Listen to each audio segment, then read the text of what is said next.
Bienvenido a un nuevo contenido de Uninorte Co. No olvides suscribirte a nuestro canal.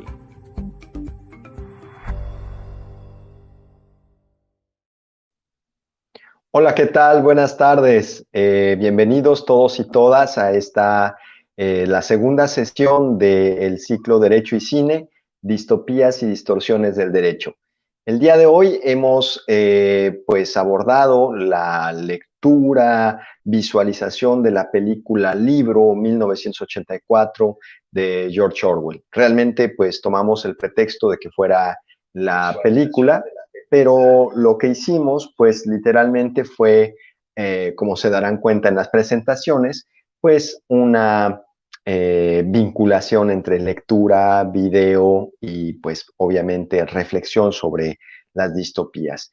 El día de hoy nos acompañan tres queridos colegas que literalmente van a engalanar esta sesión.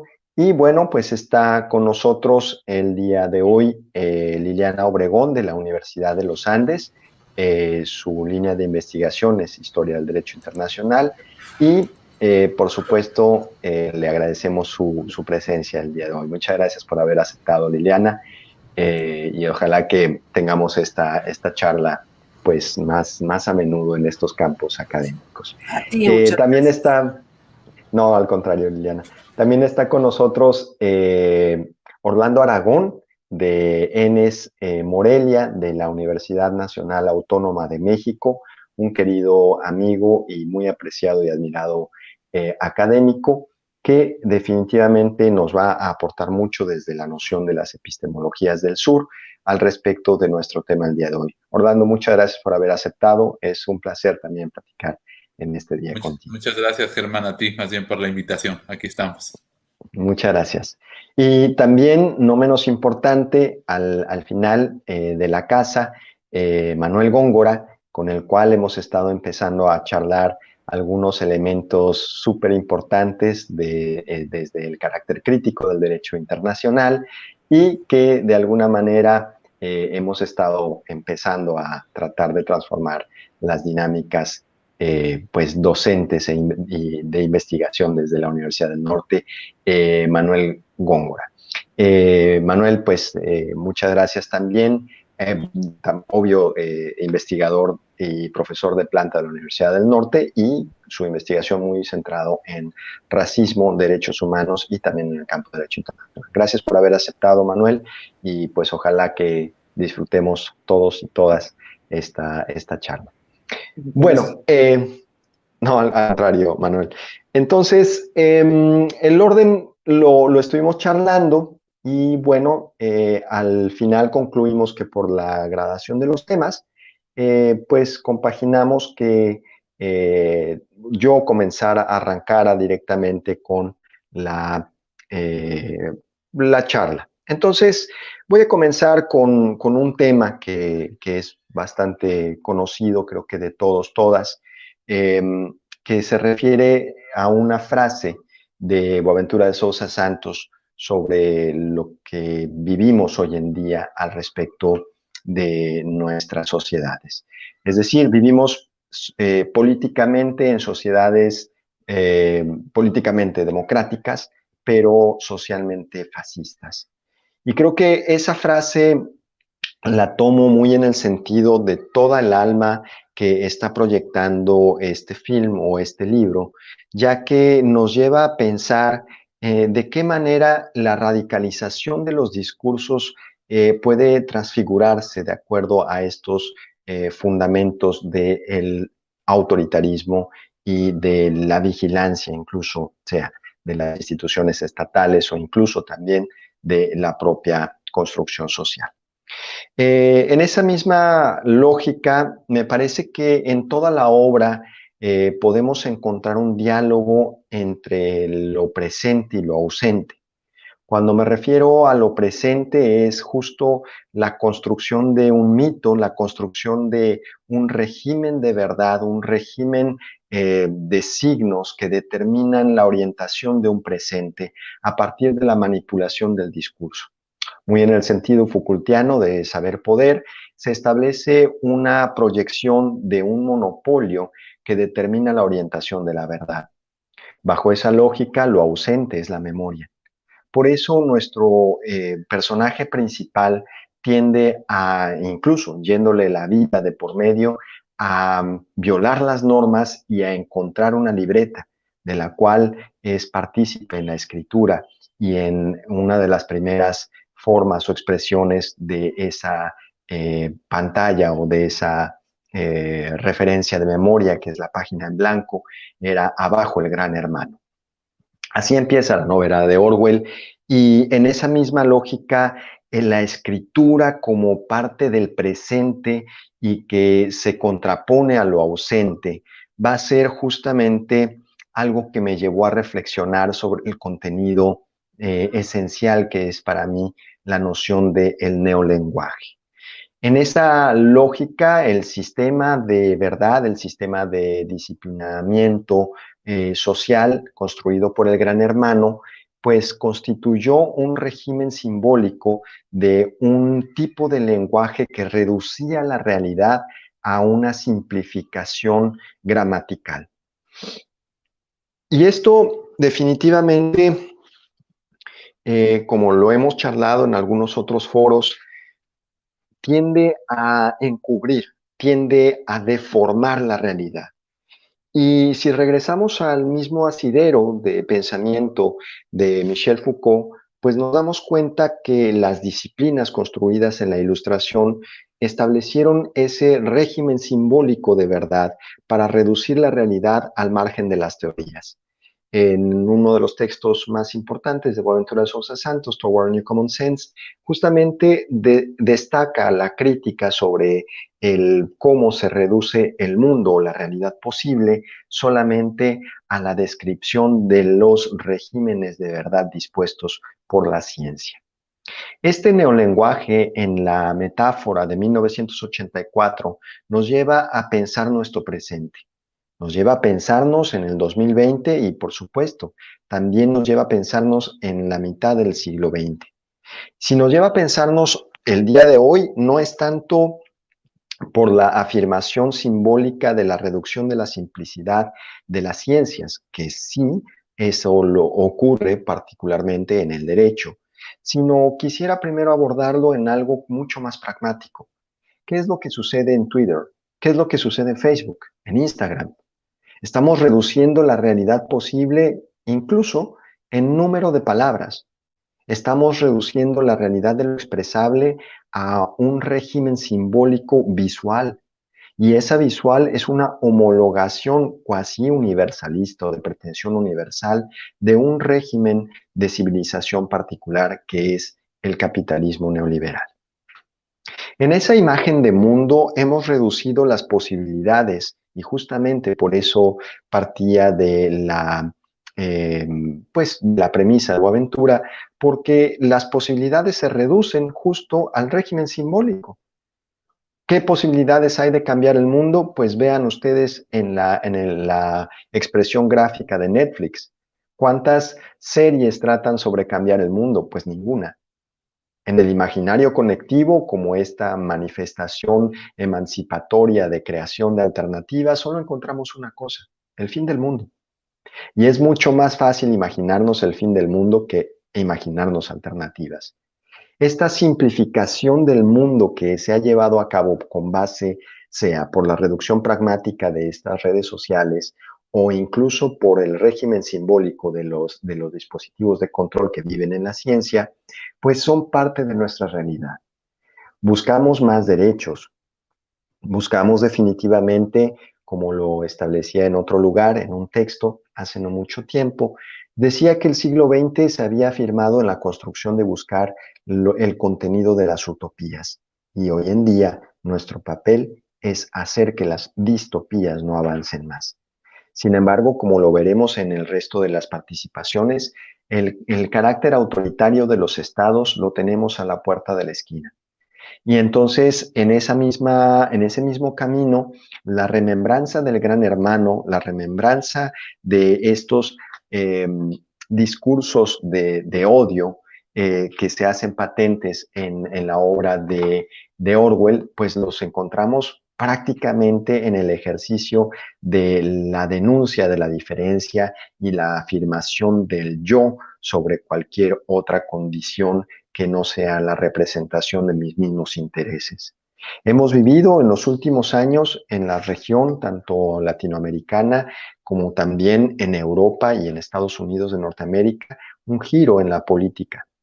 Y ese giro no se trata de un giro más humano, sino más bien se trata de un giro mucho más desencantado sobre la comunicación y el diálogo. Se ha afirmado de esa reducción simbólica del mundo, en ese cuasi neolenguaje, que la denuncia y la afirmación de la diferencia es aquello que nos motiva justamente a implementar un régimen simbólico de unos sobre otros. Justamente por eso nos hemos convertido en una sociedad cuyo contenido aparente políticamente nos hace pensarnos democráticos, porque tenemos elecciones. Pero la pregunta es si realmente tenemos elecciones en poder elegir por quién vamos a elegir. Al fin de cuentas, se trata de una reducción que esas elecciones no nos llevan a alternativas diferentes, sino más bien es la misma fórmula con diferentes colores. Entonces, esos discursos de violencia, los discursos literalmente que buscan la idea del odio al otro, como particularmente Trump o Bolsonaro, pues han sido una influencia con la que el siglo XX se despedía y el siglo XXI nos daba la bienvenida. De esa misma manera, encontramos que los clásicos lemas de 1984, la guerra es paz, la encontramos abiertamente en la lucha del narcotráfico, la encontramos patente en el ejercicio del control de fronteras y la encontramos también abiertamente en los sistemas también de control de algunas sociedades y civilizaciones en Medio Oriente con base en los intereses hegemónicos del imperio euroamericano. Libertad es esclavitud, pues no nos vayamos demasiado lejos. Desde la ciencia del derecho, eso se afirmaba al respecto de la restricción kelseniana de la propia volición y la determinación de la pérdida de la voluntad sobre la noción del pacto social, no en Kelsen, pero sí en la ciencia política, que determinaba la orientación de la sujeción de nuestra libertad a el férreo argumento del deber ser sobre la base del cumplimiento de las normas. En esa misma tónica, aquí hay algo que de verdad, si bien es cierto que esos otros dos elementos se habían hecho patentes en el siglo XX, hoy en el siglo XXI lo vemos no solamente en el derecho, sino en cualquier otra disciplina, lo vemos abiertamente. El otro lema era la ignorancia es fuerza. Y particularmente el debate, tanto académico, tanto social y por supuesto político, se ha arrogado el día de hoy el derecho de hablar y de callar a las personas que han propuesto otras alternativas bajo la violencia epistémica de la propia ciencia o del correcto pensar. Estos elementos nos llevan a repensar cuál ha sido la labor del derecho de estos últimos años. Y por ahí a mí me gustaría extenderme, pero apenas estoy como comenzando. Creo que ya llevo unos minutos por encima, pero voy terminando en esta primera intervención algunos puntos importantes. La idea del neolenguaje implica la reducción del mundo a una expresión gramatical que simplifica la acción a partir del pensamiento. Evita el carácter reflexivo del porqué de la palabra y el porqué de la gestión para solamente asumir que los significados se atribuyen a un así son las cosas sin buscar las razones del significante. Bajo ese régimen simbólico, me recuerda totalmente a un tipo de lenguaje que se ha construido en los últimos años y eso es dentro de la materia del derecho, algo que me gustaría charlar, los derechos humanos y la noción del derecho internacional. En esa lógica, ha reducido el mundo solamente a una visión universalista que ha determinado la orientación del cambio de políticas públicas de los estados llamados excoloniales y ahora independientes, digo llamados porque habría que demostrar que realmente son libres y que son soberanos, pero que bajo esa lógica han implementado esas agendas, estableciendo una reconstrucción de estos propios derechos humanos y derechos fundamentales desde la simplificación de la propia gestión del aparato hegemónico de donde provienen estos derechos. No dejo de lado la idea de que la idea Foucaultiana de que a toda afirmación de poder nace inmediatamente la representación de la resistencia. Y justamente la idea de el personaje central del film o de la película, pues es la resistencia de ese medio. Y esa resistencia se da en la memoria. Por eso era tan importante comenzar por ese tema. Lo ausente y lo presente tienen ese proceso dialéctico en donde al fin de cuentas uno tendrá que desaparecer. En la historia, digamos, es una construcción distópica. Y en esa propia distopía parece que la memoria termina cediendo a pesar del amor, a pesar de la fuerza por vivir y a pesar de la búsqueda de dignidad. Sin embargo, hacia el final del texto nos damos cuenta que existe, justo como nos invitaría Ernest Bloch a pensar, todavía un hálito de esperanza. Por eso me gustaría terminar esta primera introducción a nuestro tema diciendo que, si bien es cierto, el siglo pasado pensábamos en utopías, el día de hoy es necesario detener las distopías. Muchas gracias por este espacio de 10 minutos. Voy a darle la palabra ahora a Liliana Obregón, que nos va a contar justo una representación un tanto diferente de su interpretación de 1984. Liliana, te escuchamos.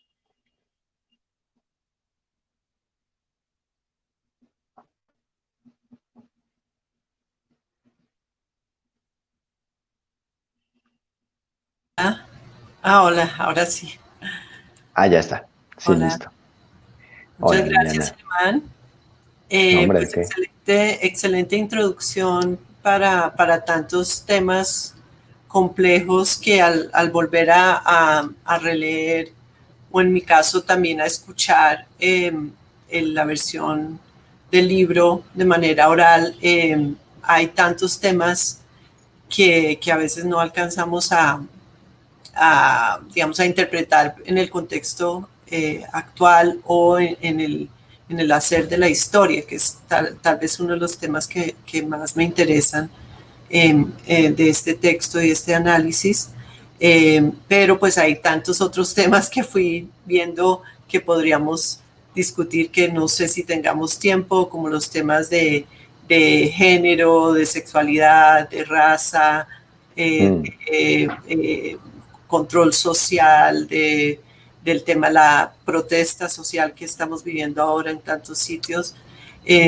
Entonces, yo creo que vamos apenas a cubrir la superficie y además el lenguaje del mismo libro, como tú mencionabas, o del texto en sí, es riquísimo y creo que la película nos aporta mucho como en la sensación casi física de lo que describe Orwell en el libro, pero no alcanza a presentarnos, digamos, el nivel de lenguaje sofisticado y literario y crítico, político, etcétera, que tiene el libro. Así que a los que están viendo esto les recomiendo también siempre también leer el libro y no solo ver la película, porque creo que es una complementariedad necesaria. Bueno, entonces hay el tema de la historia, creo que es uno de los temas que aparece con mucha frecuencia y solo, pues no voy a hacer como una gran presentación, sino más como delinear unas preocupaciones o unos intereses que que creo que el texto, el libro destaca, y que también es importante pensar que a veces este tipo de novelas o de ficción a veces nos enseña más que si buscamos un libro, no sé, de historiografía o un libro de teoría epistemológica, etc. Yo creo que este libro nos ayuda a hacer unas preguntas importantes sobre la historia. Una de ellas, como pues si recuerdan Winston Smith, el personaje principal que trabaja en el Ministerio La Verdad, hace una labor que nos recuerda a veces lo que hacen los historiadores, ¿no? Tenemos problemas fundamentales en la historia, cómo hacer historia, cómo escribir historia, la pregunta sobre el pasado, ¿no? ¿Qué es el pasado? ¿Cómo sabemos que lo que pensamos es el pasado realmente lo fue?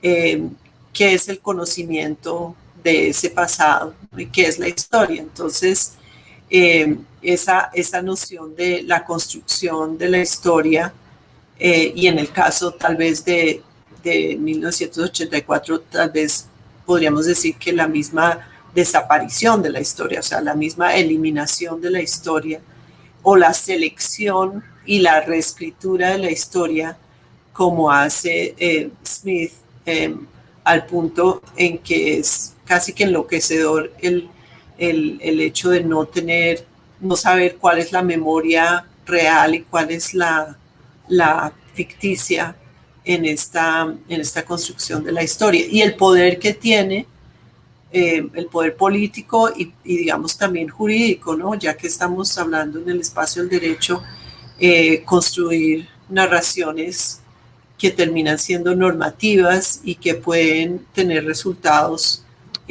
o consecuencias normativas. Y creo que eso Orwell lo sabe muy bien, y por eso es uno de los temas centrales que podíamos analizar hoy. Y me gustó, pues estuve pensando mucho en el principio, la frase inicial de Orwell que comienza el texto, a ver si tengo acá una buena traducción. Dice, era un día luminoso y frío de abril y los relojes daban las 13.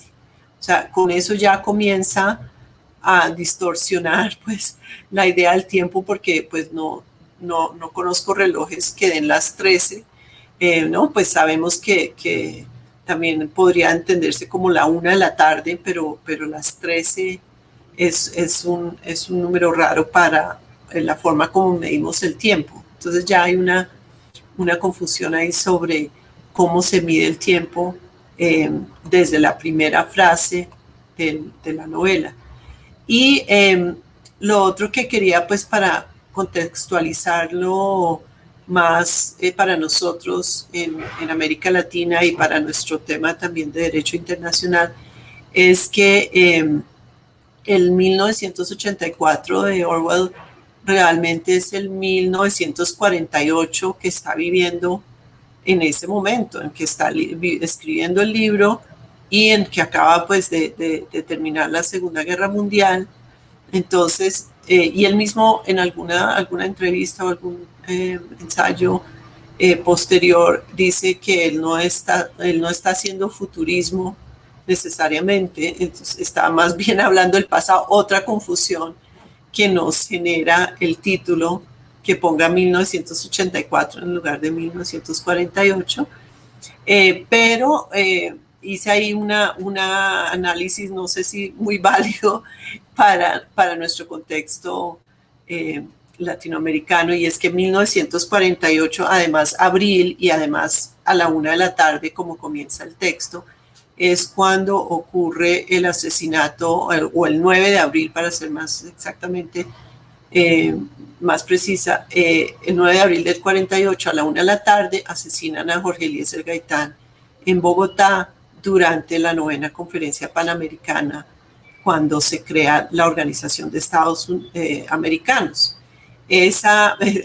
Me parece curiosísimo esa conexión, pero pues no simplemente por lo anecdótico, sino que también es el momento, diría yo, y esto no soy la única que lo dice, es también cuando inicia la Guerra Fría para América Latina, en el sentido que está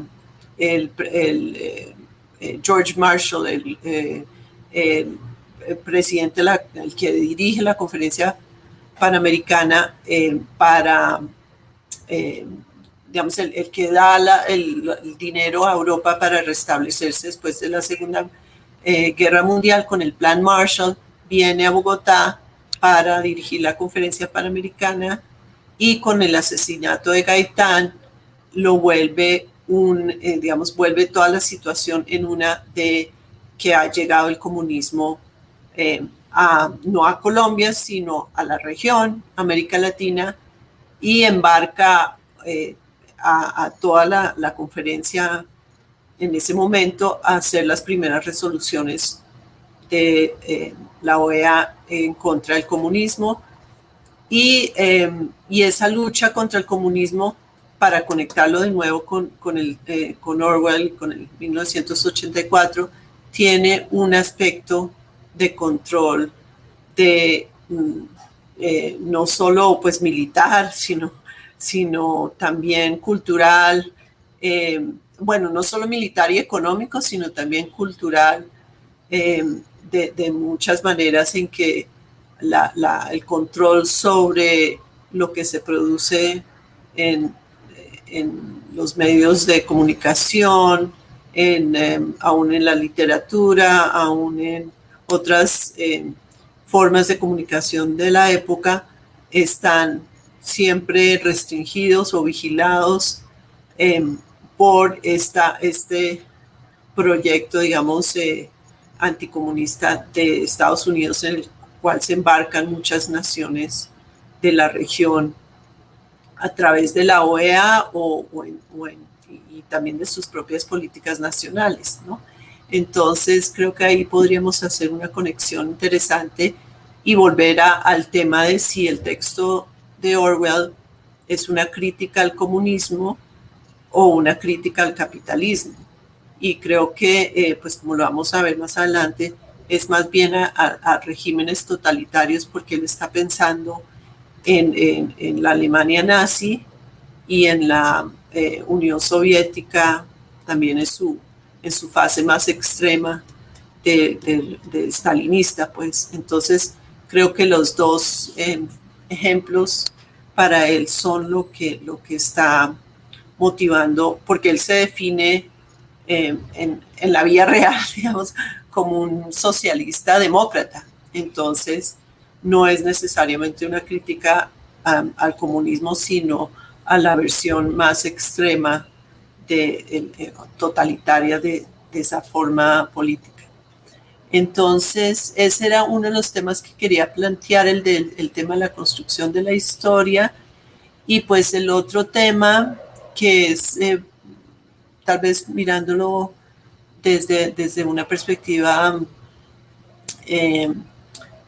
desde el derecho, no necesariamente el derecho internacional en sí, pero podríamos conectarlo como la historia del derecho internacional, que hay una parte donde tratan de pensar cómo reconstruirían la historia de Oceanía en el futuro si están eliminando todos los récords de historia, para que no se puedan, digamos, pues para parte del control que hacen sobre los individuos y sus pensamientos. Entonces un objetivo es ese. Y el otro que parece muy extraño en un sistema, como vemos tanto en la película como en el libro, que pareciera, se entendería, lleno de reglas y de un régimen absolutamente totalitario en lo jurídico también, pensaríamos, pero en la realidad del texto y el libro dicen que no hay derecho, no hay un régimen jurídico, no hay cortes, no hay jueces, no hay abogados. Entonces nada puede ser ilegal porque las leyes no existen, ¿no? Pero también si alguien llega como Winston, si escribe sus pensamientos en ejecutado o recibir 25 años de trabajos forzados. Entonces, la policía del pensamiento también tiene un poder ilimitado para hacer cumplir puntos de vista e ideologías del partido. Y si algo va en contra de esas ideologías o no está de acuerdo con los puntos de vista del partido, se les considera ilegales. Entonces, ahí el tema del derecho que no está, pero está, digamos, nos hace cuestionarnos que pareciera absurdo que no existan leyes, pero a la vez vemos como hay toda una construcción. Si eliminamos los factores distópicos y totalitarios, vemos que hay una construcción imaginaria de lo que llamaríamos derecho, que le da su poder y su autoridad, y no necesariamente está basado o no está basado pues ni en la coherencia, ni en la ética, ni en la legitimidad, ni en la moralidad. Entonces es una pregunta acerca del poder imaginario del derecho en este régimen que pareciera estar tan regulado de la forma como lo vemos tanto en la película como en el libro. Entonces creo que puedo parar ahí para no extenderme más en el tiempo, pero pues quería dejar como esos temas para pensar. Muchísimas gracias, Liliana. Seguramente vamos a tener que regresar a estos temas porque definitivo es apenas el inicio de la conversa. Yo estoy haciendo algunas anotaciones y seguramente más que bienvenida será la siguiente parte de esta charla. Bueno, entonces ahora vamos con Manuel, que nos va también a dar una perspectiva un tanto diferente. De hecho, también de eso se trata, de tener varios invitados para tratar de acotar de distintos campos, distintas formas de entendimiento y pues dialogar puntos en común y también, por supuesto, en disenso. Entonces, Manuel, venga, cuéntanos.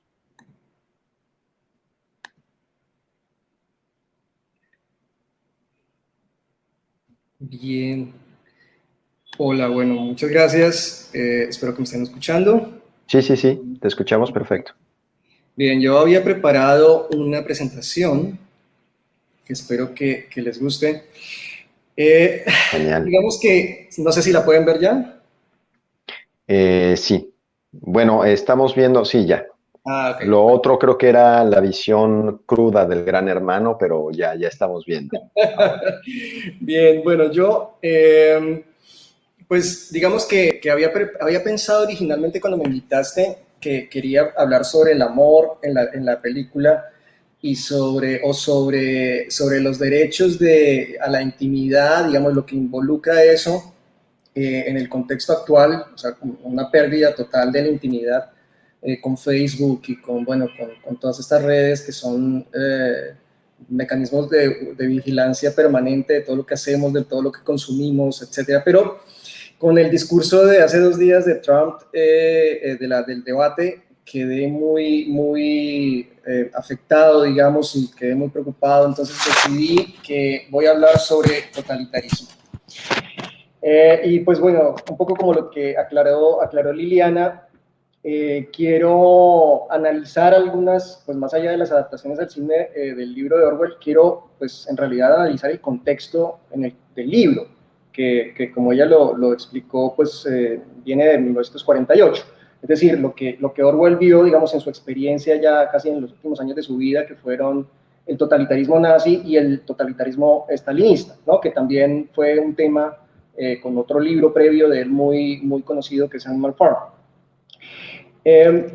Digamos que 1984 es una distopía sobre cómo sería un Reino Unido totalitario. Por supuesto, algo así no se ha producido. Sin embargo, la distopía es una advertencia que sirve para mirar críticamente eventos contemporáneos. Por eso yo me quiero enfocar en la situación que está viviendo Estados Unidos bajo Trump y en particular en el contexto de las elecciones presidenciales en curso. El argumento central que yo quiero defender aquí es que hay paralelismos preocupantes entre el gobierno Trump y la manera en que se estableció el totalitarismo nazi. No estoy sugiriendo que Estados Unidos se va a convertir en lo que fue el Estado totalitario nazi. Lo que quiero resaltar es que el libreto que ha usado Trump para llegar al poder y con el que intenta mantenerse en el poder no es nada nuevo. Se trata de métodos y técnicas que ya emplearon los nazis. Lo novedoso en Trump es que está aplicando la mecánica del totalitarismo en el marco de una democracia constitucional, consolidando una forma de régimen que podríamos definir como democracia represiva. Para desarrollar esta idea, voy a conectar elementos de 1984 con el análisis que ofrece Hannah Arendt en su libro Los orígenes del totalitarismo, donde explica la mecánica del totalitarismo. 1984 refleja básicamente 4 elementos que, según Hannah Arendt, crean y consolidan un régimen totalitario. Primero, la creación de un movimiento de masas. Segundo, el uso de propaganda para crear una realidad alternativa para el movimiento y mantener la fidelidad de ese movimiento a esa ficción. Tercero, la concentración del poder en el líder y su manipulación de la ley para suprimir progresivamente las libertades y los derechos individuales. Y cuarto, el uso del terror y la represión para eliminar la oposición y someter a la mayoría de la población. Voy a desarrollar estos puntos contrastando el régimen nazi y el de Trump. El primer mecanismo consiste, como ya dije, en reemplazar el sistema democrático de partidos por un movimiento de masas, basado en una ideología con vocación explicativa universal. Según Hannah Arendt, eso es un sistema basado en una sola idea que es suficientemente fuerte como para atraer y persuadir a la mayoría de la gente y suficientemente amplio como para que se aplique a la mayoría de las experiencias de la vida. Para hacer una referencia también al cine como Inception, ¿no? Es como implantar una idea simple en la población, ¿ya? En el caso de los nazis, esa idea simple, sencilla, era la idea de la existencia de las razas y de que hay una jerarquía entre esas razas, ¿no? Por supuesto, para decir que ellos son la raza superior. Entonces, convencer a la gente, a los alemanes, de que pertenecían a la raza superior. En el caso de Trump, la idea simple que ha implantado es America First. Y esa idea no es original, tuvo su desarrollo en las primeras décadas del siglo XX en Estados Unidos y estuvo asociada a grupos extremistas. Cuando se referían estos grupos a América, se referían a los blancos y su primacía frente a los demás grupos raciales. Trump actualiza esta idea en términos xenofóbicos. Primero, los ciudadanos estadounidenses, con lo cual los extranjeros serían el problema. Entonces, bajo esa lógica, bajo la lógica trumpista, si se detiene la migración, los problemas se resuelven. La falta de desempleo, etcétera, todo, la criminalidad, etcétera. El segundo mecanismo, según Hannah Arendt, consiste en crear una realidad alternativa para el movimiento. A través del uso de métodos de propaganda hay que desaparecer las bases de la realidad fáctica a favor de la interpretación ideológica de la realidad, según Hannah Arendt. El objetivo de este adoctrinamiento es lograr la lealtad total e incondicional al movimiento totalitario, creando un enemigo común al cual se le atribuye la responsabilidad de todo lo que está mal. En el caso de 1984 tenemos 2 grandes enemigos, el disidente Emanuel Goldstein, sobre el que se concentra todo el odio de la masa al menos una vez al día, y las potencias enemigas contra las que se hace una guerra perpetua, que es la que justifica las restricciones a las libertades en nombre de la seguridad nacional. En el caso del régimen nazi, su ideología racista se sostuvo en varias teorías conspirativas que ya circulaban desde hacía varias décadas en Europa. Por ejemplo, usando este texto, Los protocolos de los sabios de Sion, un libro publicado en 1903 en Rusia, redactado por un grupo de antisemitas, pero que luego fue traducido a varios idiomas en Europa y en Estados Unidos y fue considerado, fue tomado como si hubiera sido escrito realmente por judíos, como un documento verdadero, en el cual se revelaba la estrategia de los judíos para la conquista y la dominación del mundo.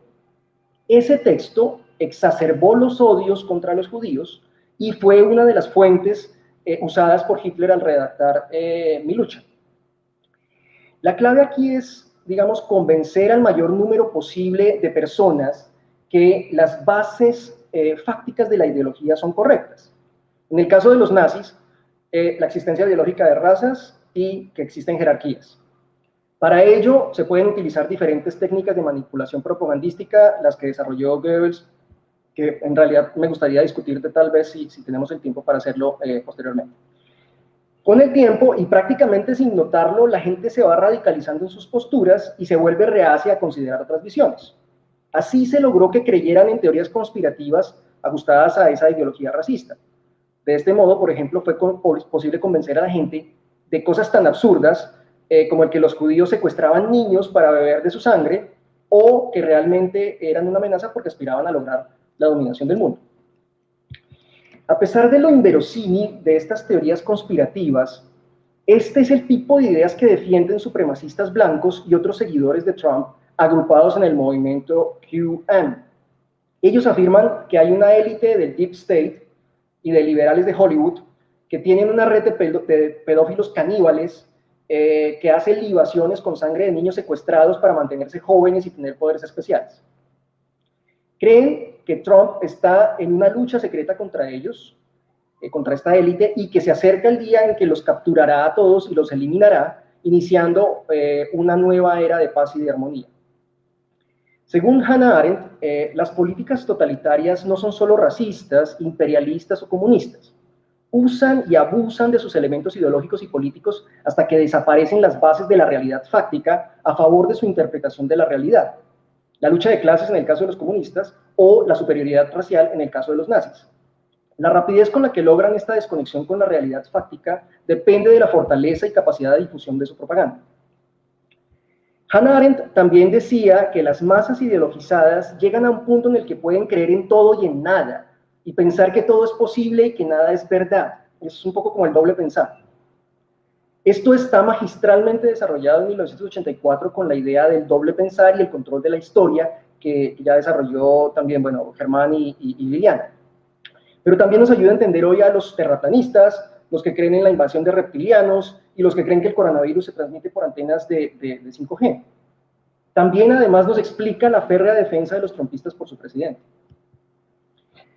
Bueno, el tercer mecanismo en la lógica de Hannah Arendt es la manipulación de la ley y las instituciones para lograr la paulatina concentración del poder en un líder y poder usar esa ley y las instituciones en el logro de sus objetivos. El régimen nazi se apegó a sus propias leyes y las aplicó para suprimir progresivamente las libertades y, digamos, para alcanzar la dominación total de los ámbitos individuales. Así pudo llegar a cometer legalmente todo tipo de arbitrariedades y de atrocidades. Desde el inicio del régimen nazi se suspendieron los derechos y garantías de la Constitución de Weimar, con ese decreto del incendio del Reichstag, pero se alegaba que solamente se iba a perseguir a determinados grupos. Primero fueron los comunistas y los socialdemócratas. Después vinieron las leyes contra los judíos, contra los gitanos y los homosexuales. Finalmente, la persecución legal se generalizó a cualquier persona que pudiera representar una amenaza al régimen. Cuando este punto se logra, ya no es necesario respetar el derecho ni hacerlo público, o sea que nos encontramos ya ante un Rechtsstaat. Ahí se hace posible la aniquilación de millones de personas inocentes como criminales sin crimen, como bien lo dice Hannah Arendt. Ahí se puede borrar cualquier identidad, diversidad y espontaneidad.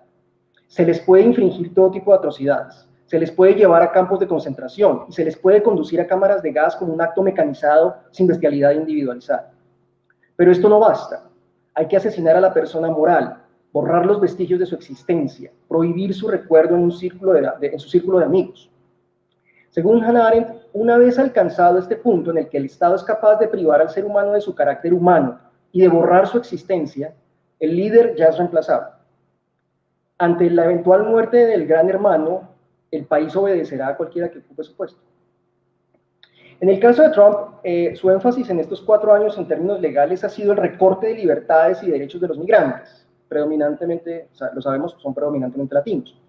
En este sentido, Trump ha cumplido con sus promesas y eso se lo reconocen sus electores. Por eso tiene chances de ganar. O sea, no porque, digamos, el hecho de ser racista no le quita puntos, sino que, digamos, lo ha puesto en el lugar donde se encuentra. Además, ha manipulado la ley para redirigir recursos para financiar su muro, usa el Departamento de Justicia para su propia defensa, ha usado su influencia para nombrar jueces de la Corte Suprema que fallen a su favor y superó un impeachment por su dominio sobre el Senado. También se ha retirado de acuerdos multilaterales claves para la paz y la estabilidad mundial y en ese sentido es bastante consistente con su política unilateralista. Finalmente, el cuarto mecanismo es el uso de métodos de represión y de terror para eliminar a los opositores y a los disidentes. El miedo que estas tácticas generaron en la Alemania nazi llevaron a la conformidad y pasividad del ciudadano del común, que evitó oponerse a la nueva forma de gobierno para no ser su víctima. Para ello, inicialmente los nazis usaron milicias como la CSA y luego se profesionalizaron el terror con las SS y la Gestapo, la policía secreta. En el caso de Trump, es claro que él se beneficia del auge que han tenido las milicias armadas de supremacistas blancos, que ya venían organizándose en oposición al gobierno Obama o incluso antes, ya en gobiernos previos. Con el lockdown ha habido un crecimiento exponencial de estos grupos por redes sociales que no se quedan sentados en sus computadores. Estos grupos ya han causado muertos en protestas del Black Lives Matter y en diversos ataques armados. En el debate de hace 2 días, Trump se negó a condenar esas milicias e incluso les dijo que se mantuvieran alerta. También hay reportes en medios de comunicación serios sobre la infiltración de supremacistas blancos en la policía. En un escenario de derrota electoral de Trump, y tras semanas de repetir hasta el cansancio que va a haber un fraude por los votos por correo, esta situación me parece realmente muy preocupante. Durante mucho tiempo me pregunté cómo fue posible que millones de personas bien educadas aceptaran la violación masiva de sus derechos y libertades en el marco de regímenes abiertamente racistas e inmorales. Esta pandemia me ha dado algunas respuestas. Mi preocupación es que 4 años más de Trump puedan desatar a escala global los fantasmas que creíamos superados y vencidos hace 75 años. Este no es un tema que atañe solo a los estadounidenses. Trump ha alentado el resurgir de la extrema derecha en diversos países y estamos en un momento muy complejo para la democracia porque la gente no puede salir a las calles a defenderla. Diversos regímenes, tanto autoritarios como democráticos, han acudido al miedo como mecanismo de control social y vigilancia a gran escala. Y el miedo es poderoso porque destruye el pensamiento crítico, anula la disidencia, promueve la uniformidad, y con ello ganan espacio los hombres fuertes, los Trump, los Bolsonaro, los Erdogan, los Putin, los Orbán, los Modi, que saben guiarnos y protegernos del enemigo invisible. En varios países esto ha justificado el desmonte del Estado de Derecho y la supresión de libertades sin mayor consideración por la proporcionalidad y la razonabilidad de las medidas. En algunas sociedades estas arbitrariedades y medidas de fuerza han tenido mayor aceptación e incluso son deseadas. Que el ejército salga a las calles, que controle a los indisciplinados, que la policía dispare a mansalva a los vándalos, que mueran en prisión los privados de la libertad porque por algo están ahí. Podríamos estar retrocediendo peligrosamente hacia democracias con candidatos elegidos para... Muchas gracias.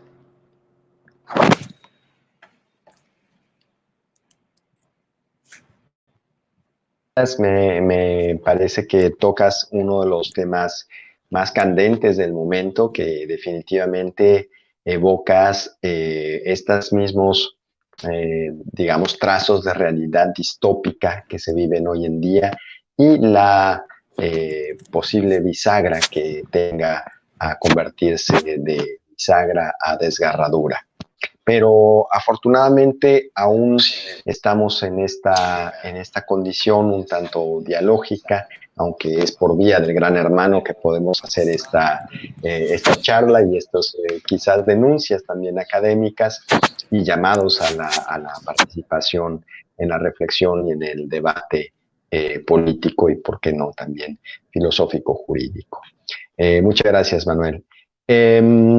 Orlando, cuéntanos, viene tu participación y bueno, pues dejamos la mesa tendida y pues una vez más muchas gracias por acompañarnos el día de hoy.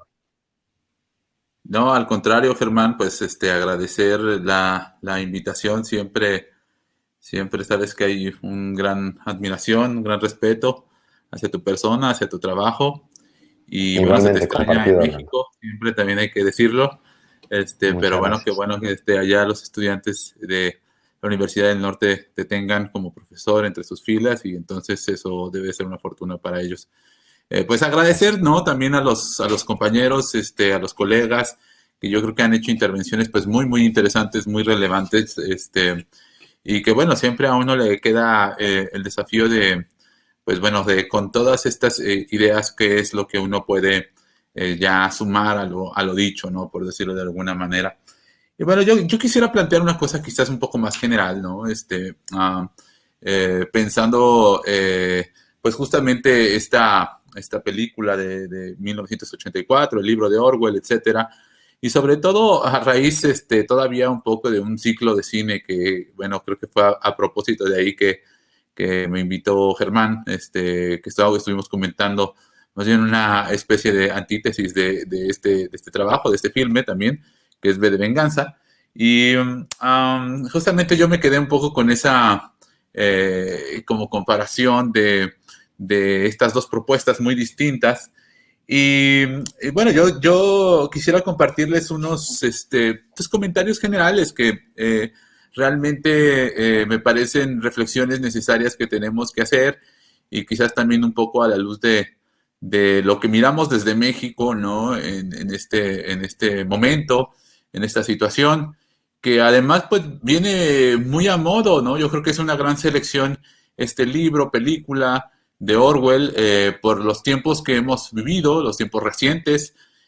No sé cómo esté la situación en Colombia, en México, pues un poco creo que, no sé si por resignación o por qué efecto empezamos a ver o queremos empezar a ver la luz al final del túnel, pero pues hemos vivido un momento realmente traumático en donde la distopía pues ha cobrado una materialidad no vista, al menos desde las generaciones que creo que vivimos y que pues nos ha impuesto esta pandemia, ¿no? Y bueno, también pues las preocupaciones, las desgracias que nos ha tocado presenciar en nuestro tiempo. Entonces, hablar de distopía en este tiempo, pues es realmente muy necesario, muy pertinente, no solo porque se suma a, como ya digo, esta situación de la pandemia, del coronavirus, y toda la situación del confinamiento y de estos cambios en la vida más cotidiana que tenemos, sino justamente por lo que señalaba también Manuel, ¿no? En su intervención, por la situación política que atravesamos, por la situación política que está atravesando Estados Unidos, que creo que todos somos conscientes de la importancia que tiene para el resto de nuestros países, de nuestra América, de México, de Colombia, de varios otros países, sino también pues por nuestra propia realidad, por los propios fenómenos políticos, sociales, económicos que están atravesando nuestro país. Entonces, creo yo que vivimos pues realmente en una sociedad sociedades justamente distópicas. Germán hacía ya justamente alusión a lo difícil que es en estos tiempos imaginar, transformar o mejorar nuestra situación, nuestras sociedades, y más bien, justamente, como dirían varios otros filósofos, pues parece que vivimos en el final de los tiempos, ¿no?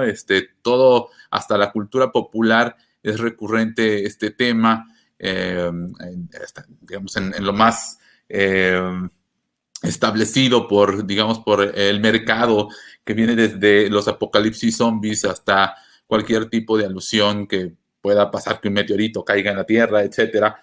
Estamos, al parecer, con esa convicción, incluso a ese nivel, de que estamos viviendo momentos muy, muy complicados, en donde pues realmente imaginar otros mundos cada vez es más complejo, ¿no?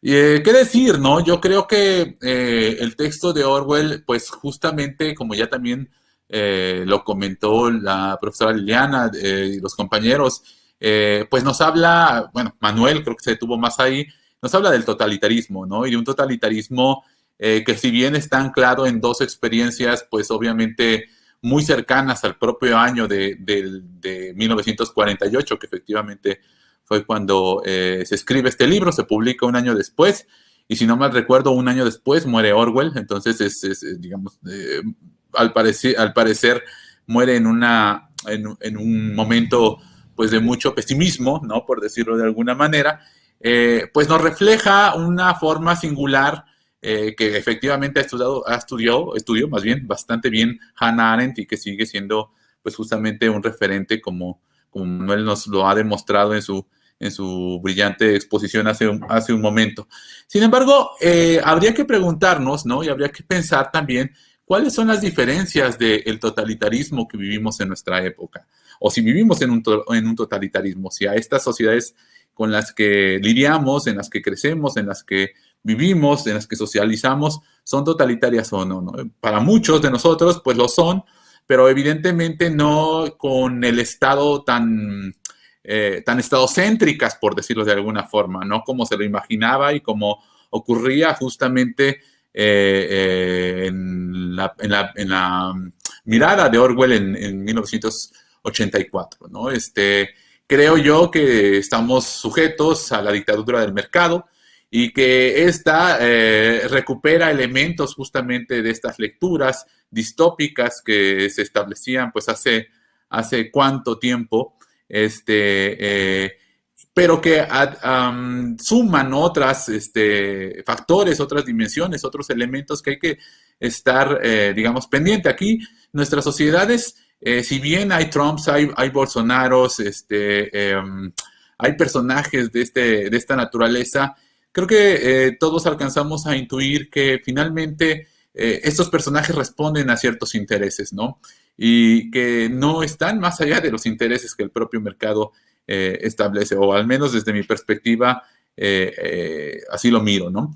Entonces, no deja de ser paradójico que un éxito comercial de los reality shows se llame El Gran Hermano, ¿no? Y que aparentemente haya como la idea de justamente esta discusión de qué tanto es un libro anticomunista la obra, y que justamente el póster del Gran Hermano para mucha gente, ¿no? Eso no es un consenso, por supuesto, se refiere a Stalin, y que, digamos, de alguna manera se haya convertido en un producto exitosísimo de los reality shows y de el mercado, vamos a decirlo de alguna forma, televisivo y de Internet, ¿no? Es decir, creo que una de las primeras dificultades que tenemos a la hora de referirnos a este texto y a esta película es pensar el totalitarismo en nuestro contexto. Creo yo que evidentemente pues, tenemos muchos elementos en común en aquel tiempo. Hay rasgos que siguen estando muy, muy presentes y que creo que ya Manuel ha sido muy elocuente en eso, pero también hay características que son distintas y que justamente a veces esas características que son distintas son las que sirven de legitimación a las formas contemporáneas de opresión para presentarse como democráticas, ¿no? Es decir, creo que coincidimos en la idea de que la democracia cada vez es más ornamental, cada vez está más debilitada en todo el mundo, al menos en los países occidentales, si se le puede llamar esa expresión, cada vez es más limitada, más acotada, y este proceso es un proceso que estamos viviendo de constante pues justamente avance del totalitarismo por conductos, por vías de los intereses comerciales que pues rigen nuestras sociedades, ¿no? Yo quisiera justamente decir, un poco retomar y con eso ir cerrando lo que decía Germán, ¿no? Él decía algo así, creo que en su intervención, de que el siglo XX era el siglo de las utopías y que el siglo XXI es el siglo de detener la distopía, o que será un poco la misión, ¿no? Y no puedo estar más de acuerdo con él, ¿no? Yo creo que establece un punto central que nos permite, pues, discutir y pensar y dialogar en torno a la imperiosa necesidad de tener esta lógica, digamos, este orden de lo establecido, porque efectivamente, si no somos capaces de imaginar otra sociedad, mucho menos vamos a ser capaces de materializarla, ¿no? Entonces, estamos ante una cuestión fundamental. Sin embargo, justamente el punto es cómo detenemos la distopía, ¿no? Creo ahí que está la cuestión clave, ¿no? Porque puede haber varias formas de intervenir o de interrumpir, vamos a decirlo así, el proceso de ideologización que pues es monstruoso en nuestros días, de que no podemos cambiar nuestras sociedades, de que estas son las sociedades en las que nos toca vivir y que pues vamos a morir aquí y que no hay mucho más para dónde hacerse, ¿no? Creo yo que teórico marxista, Frederick Jameson, tiene toda la razón cuando dice él que no debemos perder el tiempo haciendo pronósticos sobre el pasado, sino construyendo arqueología sobre el futuro, ¿no? Y en este sentido creo yo que la cuestión central de nuestro tiempo es justamente esa. La gran dificultad que tenemos hoy en día para imaginar primero y obviamente después para materializar sociedades que superen el totalitarismo del mercado y por supuesto las instituciones, los aparatos y los personajes que moviliza para materializar el sufrimiento humano, la exclusión, el odio, el racismo, etcétera, ¿no? Hay una idea que es como una provocación con la que quisiera yo cerrar, que a lo largo del libro, bueno, en el libro más bien, a lo largo del libro, justamente Winston Smith, que es, ya lo dijeron, el protagonista de esta historia, piensa en la prole, ¿no? Hay que olvidar que el libro establece 3 capas sociales, ¿no? En Oceanía, en el territorio en donde gobierna, digamos, el Gran Hermano, que va a ser justamente pues, los miembros del partido, los miembros interiores del partido, los miembros exteriores, como él, como Winston, como Julia, como la otra protagonista del libro, y la prole, ¿no? Y justamente Winston en algún momento dice que la prole es la esperanza, o él ve la esperanza en la prole, ¿no? Y creo que ese es un tema que en ese tiempo, si no mal recuerdo, se calcula que es el 85% en el libro. Dice, es la gran mayoría, de un día para otro podrían tirar el régimen del Gran Hermano.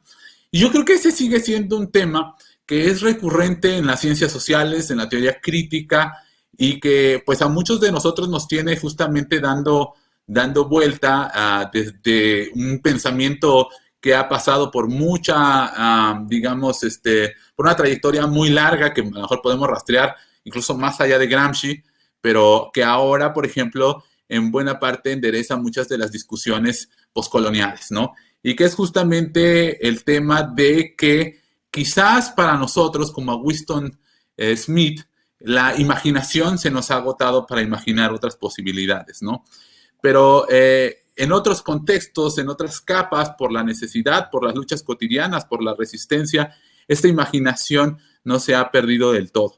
Y quizás justamente sea ahora gran parte del giro que estamos intentando dar en las ciencias sociales para reimaginar, para reencantar el mundo al que nos toca vivir y para imaginar otras sociedades que pues son necesarias y que son justas. Entonces es lo que yo quisiera aportar y pues nuevamente agradecerle a Germán la invitación y pues muchas gracias.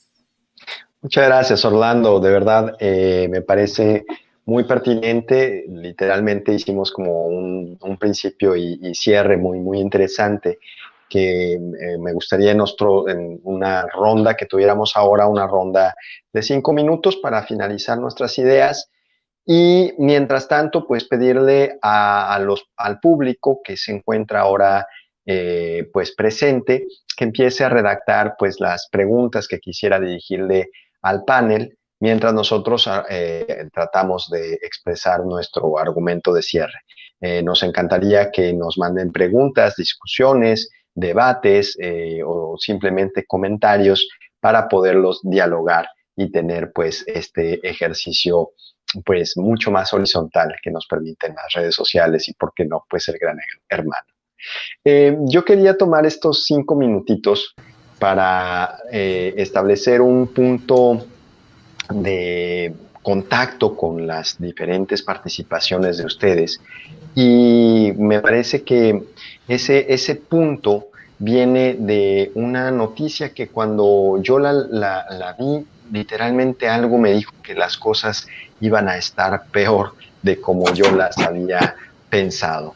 Me refiero a un discurso de Vladimir Putin el 28 de junio de 2019, cuando dijo que el liberalismo había llegado a su fin, porque las contradicciones de los intereses de las mayorías eran evidentes. En ese régimen, pues literalmente, si el liberalismo llegó a su fin, pues de pronto me imaginaba a todos estos científicos sociales gritando en círculos, procrastinando literalmente en la última palabra del libro de las alternativas, diciendo, bueno, pues es que si el liberalismo ya llega al fin, tenemos dos opciones, el fascismo, el comunismo, o una opción aparte, el anarquismo. Pero ahí yo quisiera, justo en esta idea de, ok, según Putin el liberalismo llega al fin, yo hablaré de eso un poco después, pero lo que me interesa para nosotros como latinoamericanos es, como dije hace rato, el siglo XX fue de las utopías. Y en esas utopías, como tercer mundo, tuvimos de un lado a papá Estados Unidos, capitalismo, y del otro lado, como en un divorcio, a la URSS o Unión Soviética o los países soviéticos como la mamá. Y literalmente el tercer mundo era el hijo que tenía que decidir con quién irse. ¿Esa realmente era la utopía latinoamericana? ¿Cuándo elegimos? ¿Cuándo supimos nuestras identidades? ¿Cuándo realmente quisimos adoptar el discurso? Y esto viene a mí en el planteamiento de la habitación 101, cuando es torturado y se le dice ¿cuántos dedos ves? Porque al gran hermano no solamente se le tiene que afirmar, se le tiene que amar. Y ese es el gran problema y la gran disputa latinoamericana de dependencia simbólica, dependencia teórica sobre el régimen del centro. Porque sí, nos convencieron. Amamos a una versión, a papá o a mamá, pero cualquiera de las dos, América Latina y el resto de las colonias también, nunca tuvieron la capacidad de decidir. Y creo que ahí es el momento en donde debemos empezar a decidir quiénes somos. Porque si de nuevo somos solamente el hijo bastardo, el patio trasero o solamente la colonia, me parece que nuestro destino está sellado. Y las alternativas, ¿para qué buscar alternativas? Sabemos lo que va a pasar. No bastarán derechos humanos ni derechos fundamentales para continuar el despojo, la violencia y el genocidio. Lo que es importante es buscar justamente quiénes somos, discursiva, teórica y epistémicamente. Porque de otra manera, la dependencia simbólica, los discursos del centro, únicamente nos van a llevar a lo mismo que pasó en la tricontinental o en la conferencia de Bandung o en el mismo proceso de la descolonización de la ONU, a instrumentalizar el neocolonialismo como en el grado imperial global. Entonces, esa idea, quizás nosotros tenemos, por supuesto, gran parte vamos a sufrir el destino de Trump, y sobre todo en México, que está pegado, y Colombia, que tiene tan pegados los intereses con Estados Unidos. Pero bajo esa misma lógica, ya hemos sufrido suficiente tortura de esos propios discursos, ya amamos al gran hermano. Y en ese gran amor al gran hermano, ahí tenemos que dentro de 11 días van a estar celebrándose las fiestas del Día de la Raza. Van a estar celebrándose la idea del Día de Colón, cuando en realidad debería de hacerse la denuncia sobre el ejercicio de colonización.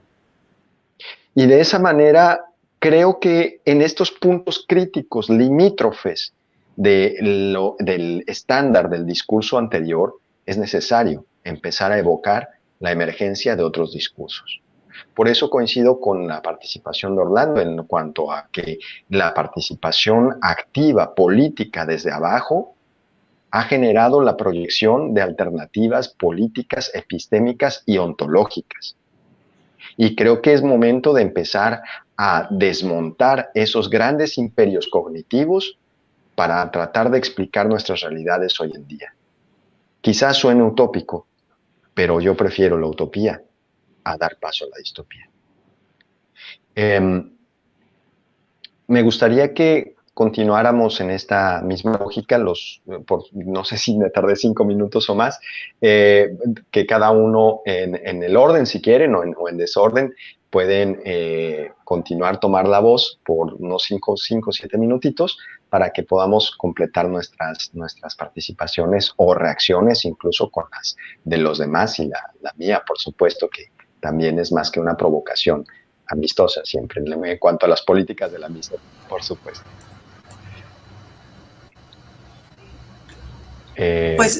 Liliana, sí, adelante. Sí, para seguir el tema conectado con lo que acabas de decir, Germán, y la presentación de Manuel sobre Trump y las observaciones de Orlando, el tema de la dependencia también que mencionas, o sea, nuestra tendencia a seguir también algunos ejemplos de gobiernos autoritarios en otras partes como parte de la idea de control también acá. Quería mencionar dos momentos históricos que olvidamos y el actual también para conectar a Trump. El de los nazis en América Latina, se olvida mucho esa conexión que hubo y de pronto todavía hay en algunas partes con esa visión racista y totalitaria pues, de los nazis.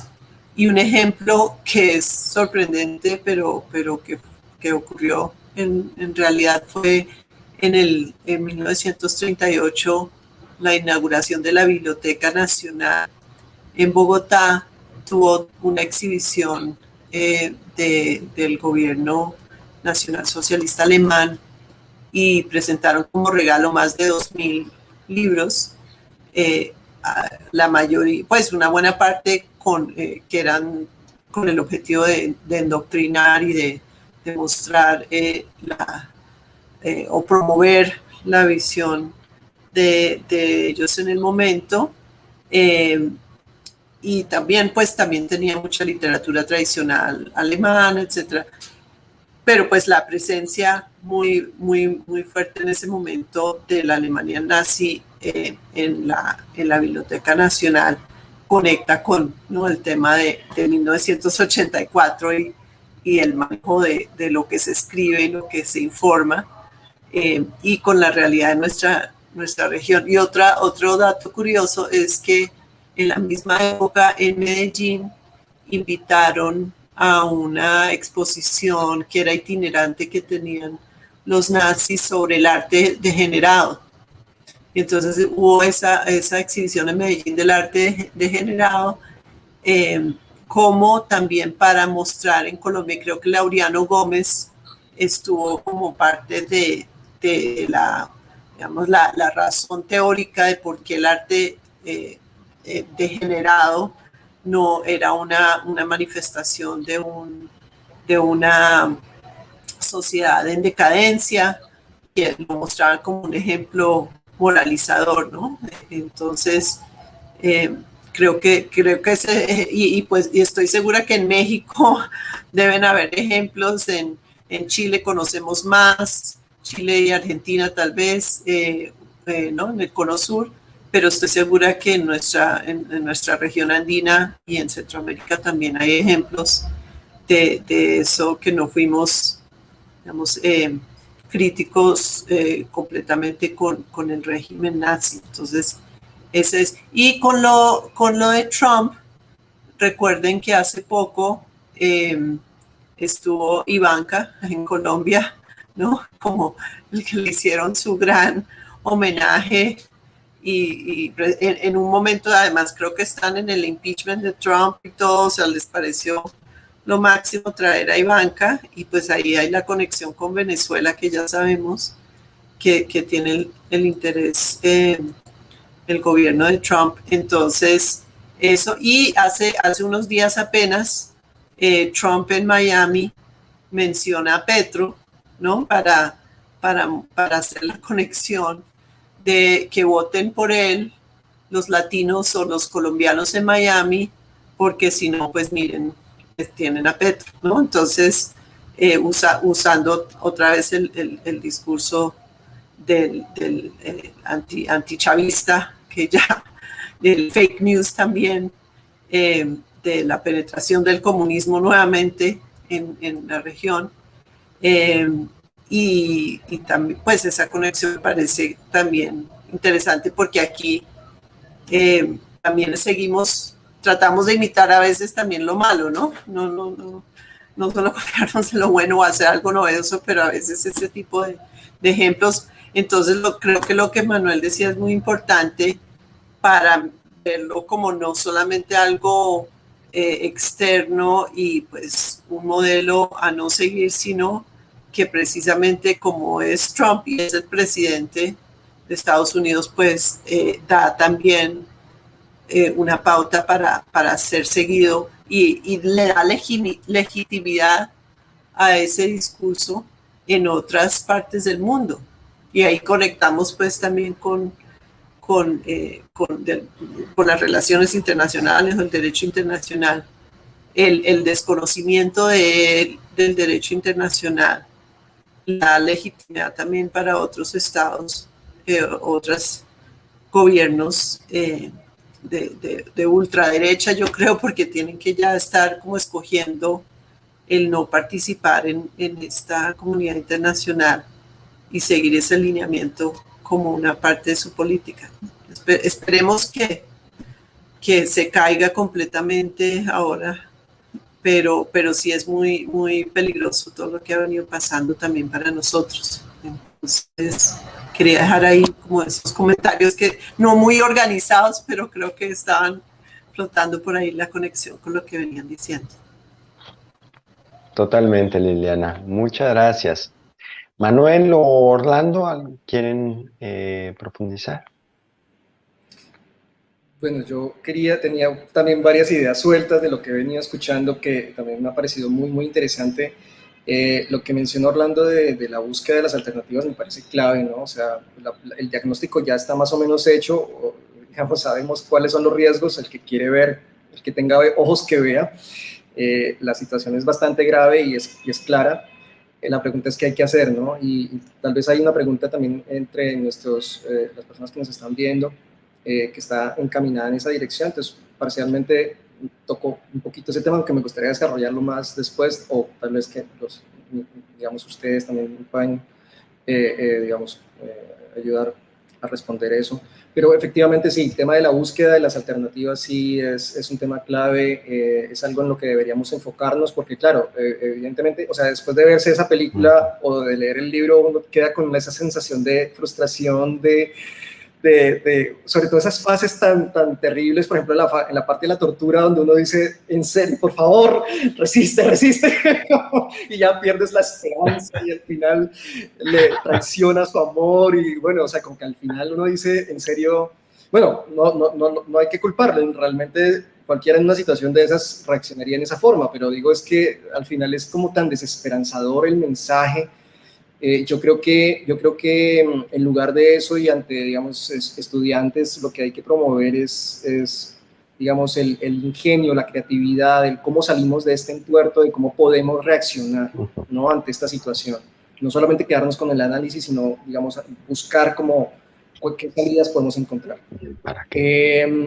Sobre el argumento que estaba planteando también Germán sobre la dependencia, bueno, es que eso nos abre también otro tema así gigante y yo no sé si nos dé el tiempo para discutir sobre el asunto, pero efectivamente sí, digamos que yo pienso que también los latinoamericanos hemos tenido en diversos momentos de la historia como hemos intentado, ¿no? O sea que lo hemos intentado crear como colisiones entre nosotros y han resultado temporalmente exitosas. Lo que pasa es que lamentablemente sí veo que hay muchísimos intereses económicos de por medio que con frecuencia terminan cooptando estos esfuerzos y terminan derrotándolos. Pero yo pienso que, digamos, el material está ahí y tenemos la opción, lo que decía también Orlando, digamos, esos ejercicios de base, de esfuerzos, digamos, de comunidades de base, con eso yo tengo esperanza, la verdad. Y si lo vemos en el caso colombiano, donde hemos sufrido tantos y tantos conflictos, tanta violencia una y otra vez, y sin embargo la gente reconstruye su vida y rehace su proyecto, me da esperanza, digamos, por ahí, ¿no?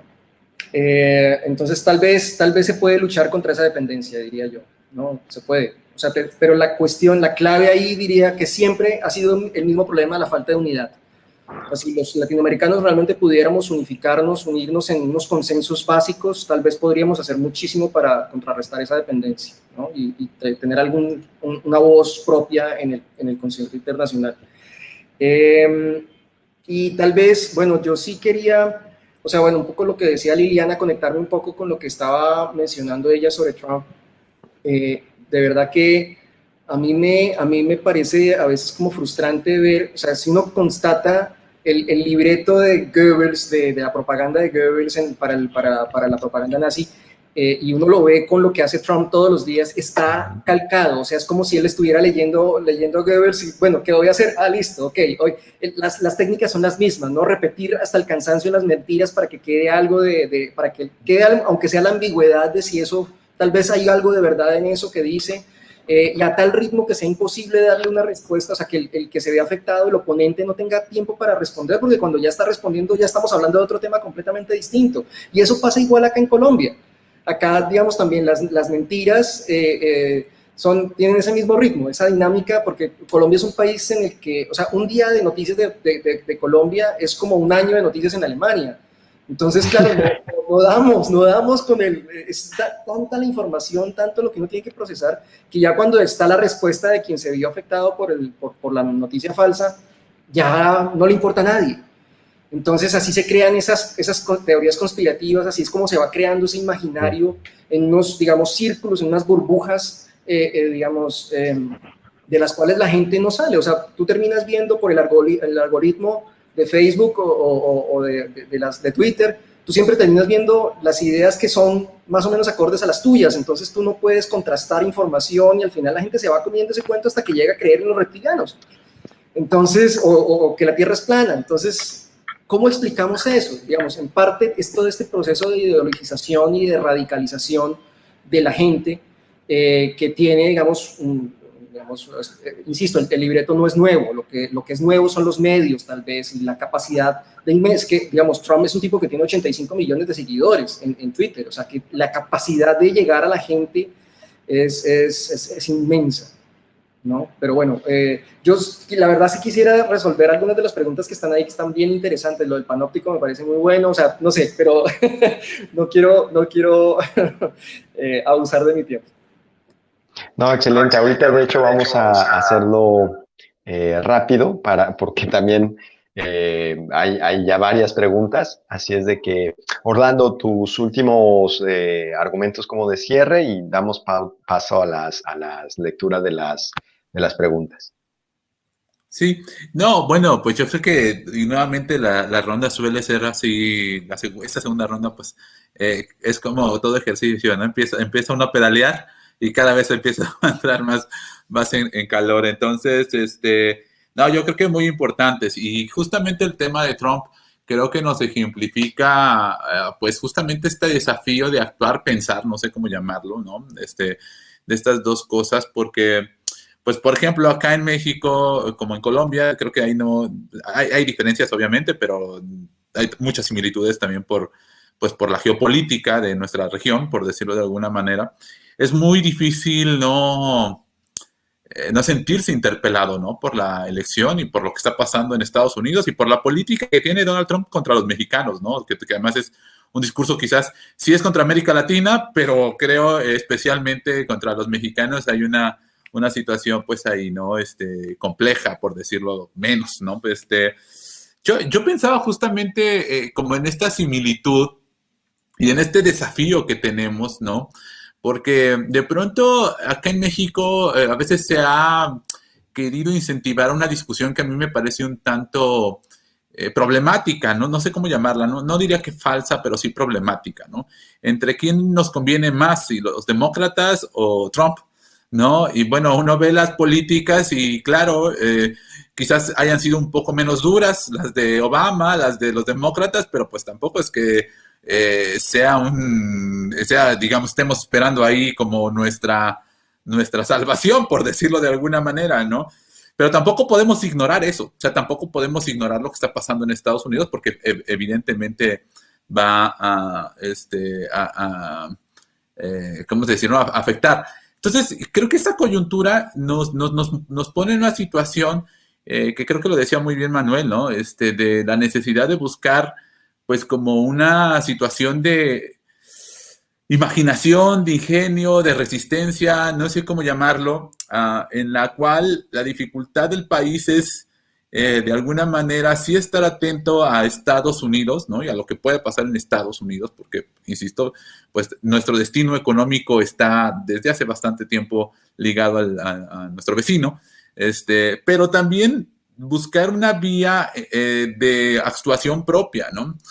Un plan propio. Y yo creo que en el caso de México, con el gobierno que ahora tenemos, que pues es muy cuestionado por mucha gente, muy respaldado por otra también, por cierto, pero que bueno, es lo más de izquierda que se ha tenido en mucho tiempo en México, después de 30 años de neoliberalismo. O sea, claro, uno podría decir si sí es de izquierda o no es de izquierda, eso es una discusión ahí ya que no se va a agotar, por decirlo de alguna forma, pero es claro que no son los gobiernos de otros años. ¿Cuál es el margen que tiene este gobierno para actuar frente a eso, ¿no? Y yo creo que justamente eso nos recuerda como el tema de la habitación 101, ¿no? Es decir, parece que estamos ahí. O sea, el margen parece mínimo, o sea, el margen que nos deja también Orwell como de las ratas, y Smith con el terror de que le van a soltar las ratas, pues es que es eso, ¿no? O sea, se ve muy difícil. Estamos con tanto tiempo y tantos años que estamos asustados, estamos realmente paralizados. Pero yo creo que como en todo, sin negar justamente lo difícil que es actuar en esas circunstancias, que están dramatizadas, por supuesto, o que están materializadas de una forma dramática en la novela, en la película, la reacción es del protagonista, pues es de Winston, es una de las posibilidades. Es esa. También hay otras posibilidades, muy mínimas, pero también las hay. Y yo creo que eso es lo que nos queda. O sea, creo que apelar justamente al ingenio, a la resistencia, a la imaginación, insisto, y por eso lo coincido con lo que dice Liliana, ¿no? Y con lo que dice Manuel, porque estos gobiernos lo que tienden es a fomentar además el pensamiento único, que ahora es la posverdad, justamente, ¿no?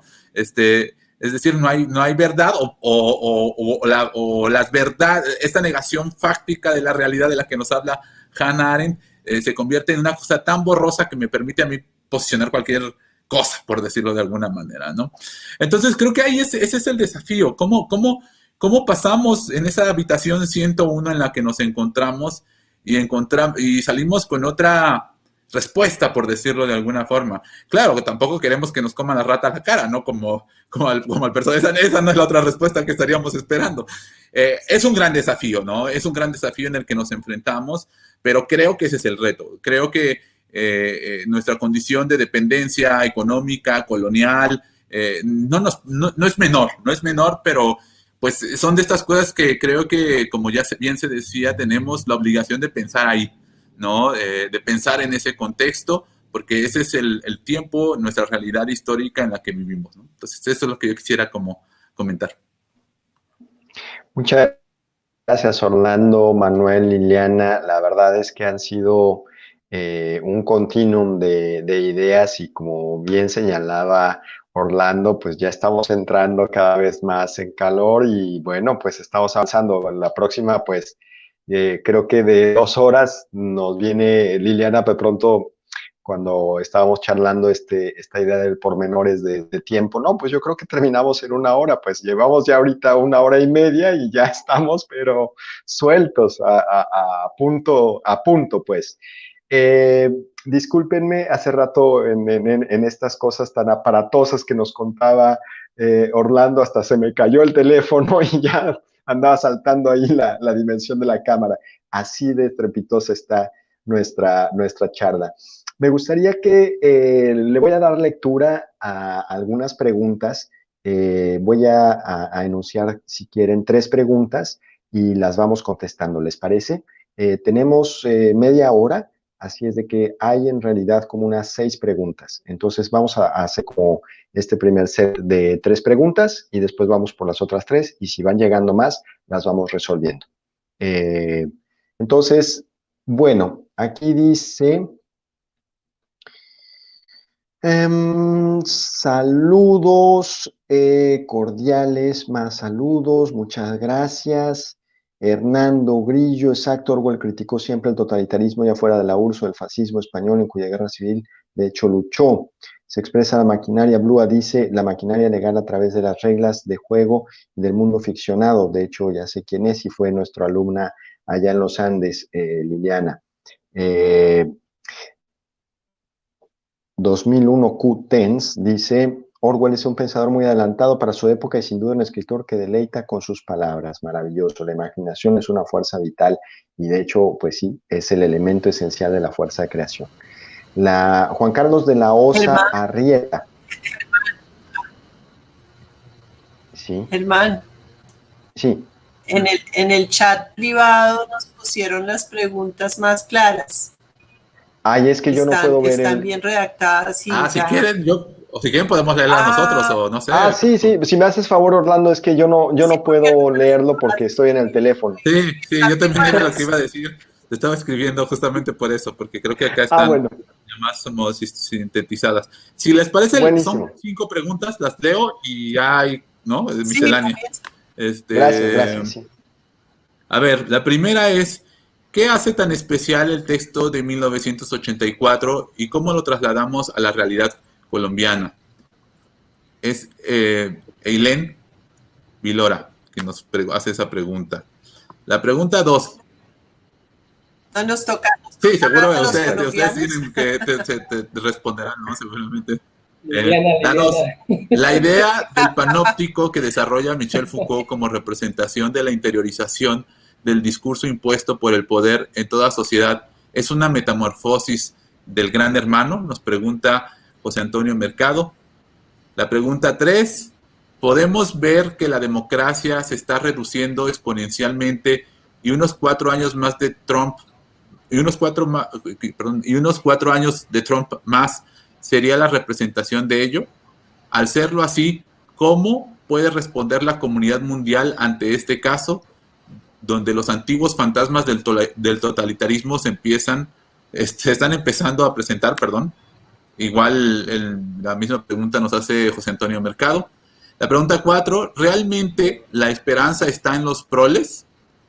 Si el mismo Estado ejerce control en la educación, ¿cómo tratar de alejarnos realmente de la distopía para buscar la utopía? Nos pregunta Alberto Mendoza. Y la 5, ¿consideran ustedes, profesores, que en la actualidad, saliendo de las presiones cotidianas, se presentan atentados, tal vez sistemáticos, a la individualidad? Eso no lo entendí yo muy bien, pero bueno, ahí está la pregunta que nos hace Hernando Grillo muy amablemente. Entonces, esas son las 5 preguntas que creo que nos hicieron el favor de sintetizarnos. Y pues bueno, yo te regreso la palabra, Germán. Bueno, no, pues a mí me gustaría que empezáramos en desorden, en orden, como ustedes gusten, a contestar esas preguntas. Lo que sí es solamente estamos a las 6:30, tenemos todavía media hora, creo que hay muy buen tiempo para poder incluso recibir otras rondas de preguntas. Entonces, no sé, si quieren empezamos por la pregunta sobre el significado de 1984 para Colombia, creo que esa es una de mis favoritas. Sí, muchas gracias. Yo creo que para contestarle, pues que ya veníamos hablando un poco de eso en mi presentación. De hecho, yo conectaría la 1 y la 2 porque, o sea, la pregunta sobre 1984, Colombia y también el panóptico de Michel Foucault, porque bueno, yo creo que hablamos algo antes sobre la conexión con la historia colombiana en 1984 y al comienzo también hablé que la riqueza del texto es fundamental y Eileen te lo recomiendo leer con cuidado o si no tienes tiempo escucharlo también porque en la riqueza del lenguaje y de tantas posibilidades críticas que nos da nos da Orwell en ese libro son infinitas y como vieron estamos apenas tocando la superficie, pero hay muchos temas que se nos quedaron por fuera y que podríamos conectar también con Colombia, ¿no? Por el tema, o sea, temas como, pues el tema del control social, el tema de la religión, el tema de la sexualidad, el tema de la raza, son muchos temas que sabemos que en Colombia y en México también tienen, y en América Latina tienen sus repercusiones. Yo diría que podríamos empezar desde la colonia con temas de la jerarquización de castas, ¿no? Para el tema racial, el tema de la Iglesia Católica y el control. Todavía podríamos decir en muchas áreas del derecho y de la actuación social, ¿no? Por no hablar de uno como el tema del aborto o el matrimonio. Son temas que suenan lejanos al texto del 84, pero están ahí también en la versión del control social. Y para eso la pregunta sobre el panóptico, pues en Bogotá tenemos lo que es ahora un museo nacional, el Museo Nacional, que fue construido con el diseño del panópticon de Jeremy Bentham, ¿no? Y que tuvo el objetivo inicial de los prisioneros políticos, de poderlos observar, y políticos, ¿no? El mind, ¿cómo es el think? O sea, estoy cansada y se me fueron los términos de Orwell, pero ese control del pensamiento político o erótico, ¿no? En Orwell es muy interesante, que es otra área que no alcanzamos a explorar, pero que me parece fascinante conectarlo con lo político. Podría ser. Entonces creo que esa noción de la vigilancia está tanto en la historia de Colombia como en la actualidad, y yo creo que lo han mencionado levemente, el tema de la tecnología, ¿no? El tema de la tecnología hoy en día, que nos da posibilidades de libertad, pero a la vez es una forma extrema de vigilancia permanente. Ya no tenemos ningún tipo de privacidad. O sea, ya es mencionar un nombre, uno lo googlea y si no existe en el mundo web es sospechoso, ¿no? Porque debería tener alguna huella virtual. Entonces creo que, de hecho, antes de venir a esta presentación, tuve un examen con mis estudiantes y les dimos que tuvieran las cámaras prendidas y les dije, pensando en eso, les dije, Big Brother is watching, ¿no? O sea, y pudimos observarlos en el examen, pero me sentí mal porque ahora con las cámaras también estoy observando en la intimidad del hogar de personas que nunca antes imaginé que pudiera ver a ese nivel. Entonces, y recuerden que en la película hacen muy visible la presencia de la pantalla en la casa a todo momento, y tener que en la casa cuidarse con esa vigilancia permanente. Creo que ya estamos llegando a eso. Pero digamos, creo que para tranquilizarlos también un poco más con la historia y este tema de la dependencia que veníamos hablando, es que también para toda acción de dependencia han habido acciones de resistencia y de rechazo. O sea, que eso también lo tenemos que mirar para la situación de Estados Unidos ahora, como para la de América Latina. O sea, siempre hay una reacción también a estas acciones totalitarias, una reacción. Entonces, tengamos optimismo por ese lado y seamos parte como de esta misma discusión, es parte de esa resistencia, yo creo. Entonces, no sigo más porque ya me extendí. Listo, Liliana. Orlando, Manuel.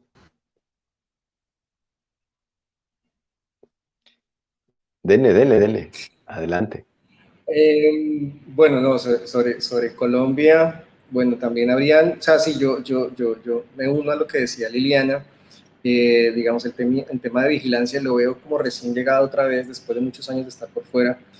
Eh, digamos, mi percepción del control de mis datos personales es una percepción muy distinta a lo que yo he vivido en Europa, en Alemania, en los últimos años, en las últimas décadas, y lo que se ve aquí en Colombia. Yo la verdad, estoy muy aterrado del nivel de la poca precaución que tiene la gente en general con sus datos personales, que aquí la gente como que, digamos, no le importa, y el argumento muy fuerte es, no tengo nada que ocultar, y pues si quieren tomar mis cosas, pues no me van a encontrar nada raro. Entonces como que son bastante, digamos, ligeros, liberales, en el sentido, digamos, de que no les importa la intimidad y lo que han perdido.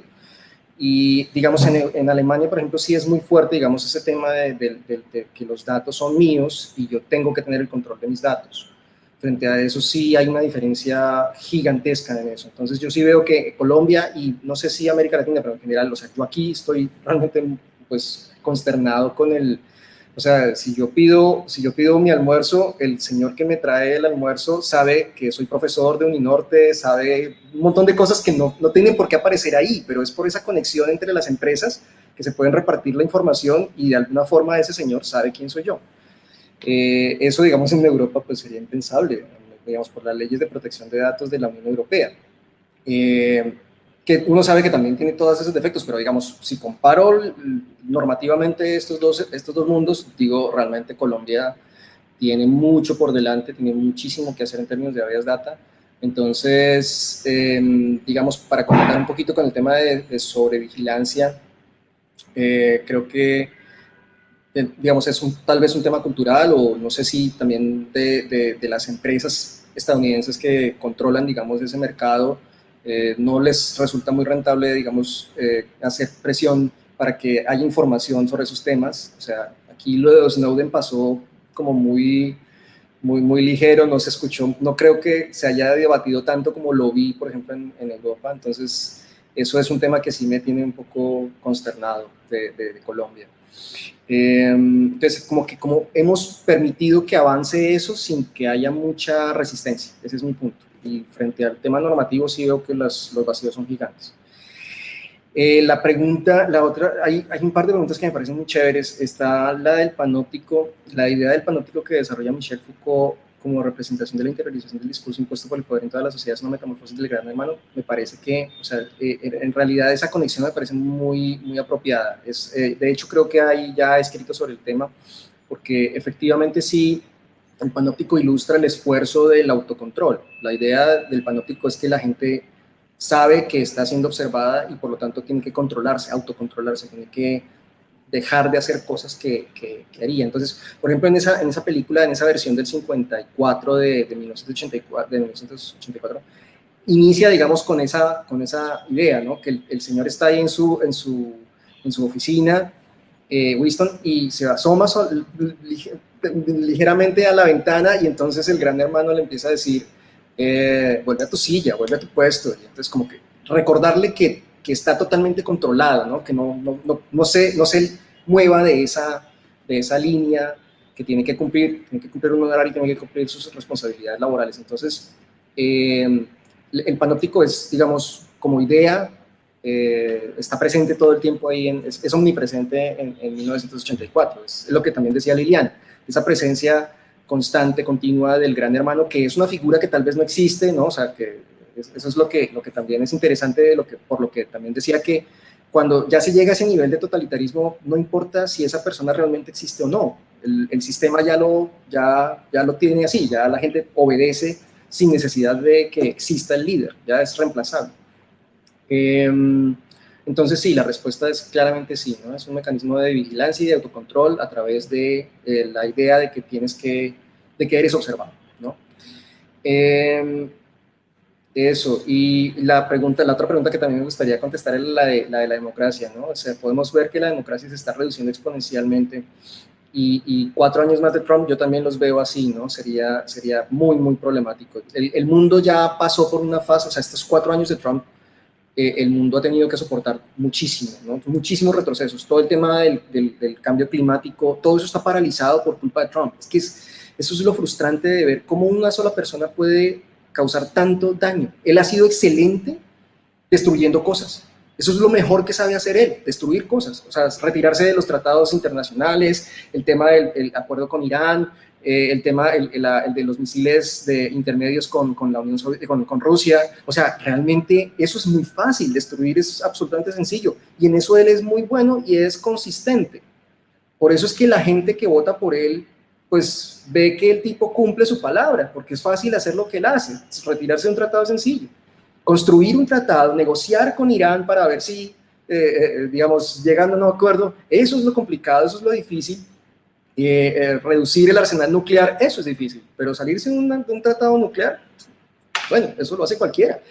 Entonces, claro, esto ya lo aguantamos 4 años, pero yo sí veo con mucha dificultad que el mundo pueda aguantar otros 4, porque, o sea, el tema es, ahora hablando de dependencia, yo también me acuerdo de esas reuniones de Trump con los europeos, en las que los trataba terrible, o sea, que se les pasaba por encima, o sea, con esa arrogancia que tiene presidentes de países, digamos, que tienen, digamos, los recursos para no dejarse codear de Trump, y sin embargo los humilló en esa forma, o cuando los regañó porque no pagaban la cuota de la OTAN, el 2% de su presupuesto. Entonces, claro, todos se veían en esa imagen como regañados, todos así agachando la cabeza, como no, perdón, con Trump. O sea, este tipo realmente tiene un poder gigantesco. Controla no solamente, digamos, un país que es una potencia mundial militar y que tiene poder de veto ante el Consejo de Seguridad de Naciones Unidas, o sea, que puede hacer realmente lo que se le dé la gana, sino que le tienen miedo a los demás. O sea, los europeos, que son, digamos, los que tienen más poder, le tienen miedo. Entonces, no sé qué, digamos, por ese lado, nosotros hablamos de dependencia, pues, comparando pues esta situación. Entonces, claro, claramente tenemos que, o sea, no podemos confiar en los europeos, no podemos confiar en los otros países, digamos, fuertes que pueden tener algún balance, generar algún tipo de balance, porque pues eso no va a pasar. La comunidad internacional, digamos que yo veo 2 escenarios realmente. Toca desde lo interno, toca fortalecer a nivel interno, evitar el avance de las fuerzas de extrema derecha que están, digamos, que se están consolidando. O sea, allá hay grupos de QAnon en América Latina. Es increíble. O sea, la pandemia ayudó también a que se expandieran en América Latina. ¿Cómo es eso posible? ¿Cómo es posible que haya gente que crea en esas cosas que no tienen nada que ver con su vida cotidiana? O sea, lo del Deep State, ¿qué sentido puede tener para alguien que vive aquí en Colombia, ¿no? O en México? No sé, en fin, pero ya hay grupos. Entonces es preocupante, ¿no? Que ese discurso, que esas teorías conspirativas circulen en esa forma, porque radicaliza más también la política nacional. Entonces también, acá también hay los trumpistas, y los trumpistas se encuentran, o sea, ya sabemos quiénes, digamos, se alían a los trumpistas en Colombia, o sea, que encuentran sintonía casi natural con ciertas ideas que ellos defienden. Entonces se fortalece ya una escala, digamos, de varios países a nivel interno. Eso es lo que hay que detener, eso es definitivamente lo que hay que detener. Y sí, pues la gran solución en este momento, y lo que decía Germán es cierto, o sea, no podemos confiar, y Orlando también, no podemos confiar propiamente en los demócratas, pero es que es la única opción. O sea, en este momento es entre estos dos, y al menos el que pierda las elecciones con un voto mayoritario así muy sólido, eso sería como mi utopía, pero pues no sé, la verdad sí estoy muy pesimista con el resultado de estas elecciones. Veo con mucha preocupación por ambos escenarios, ¿no? Porque por las 2 cosas que puedan pasar. Si pierde Trump, seguramente va a decir que eso fue un fraude, y va a sacar sus milicias, y va a haber violencia, Entonces de ahí, ¿cómo va a salir Estados Unidos de ese entuerto? No lo sé. Y si gana, pues son 4 años que hay que aguantarse este tipo, y después al hijo, porque seguramente esto se va para largo. En fin. Sí, total, Manuel. Es un escenario, pues, distópico, ¿no? Por eso me atreví a proponer en la primera sesión lo explicaba, porque yo prendía el Facebook, en el Instagram, y pues había webinars que literalmente me hablaban de un mundo súper bonito y eran solamente colegas que charlábamos o charlaban en temas lindísimos y yo de alguna manera pues no sabía si eran regrabaciones de 1980 o literalmente eran de 90, pero pues definitivamente por eso me atreví a proponer charlar sobre las distopías y las distorsiones del derecho, porque hoy en día es un avance distópico como no se había visto en mucho tiempo. Antes de pasar a las respuestas de las que me gustaría hablar, Orlando, ¿tú quieres contestar algunas preguntas? Pues no sé si contestar, creo que más bien hacer una reacción, ¿no?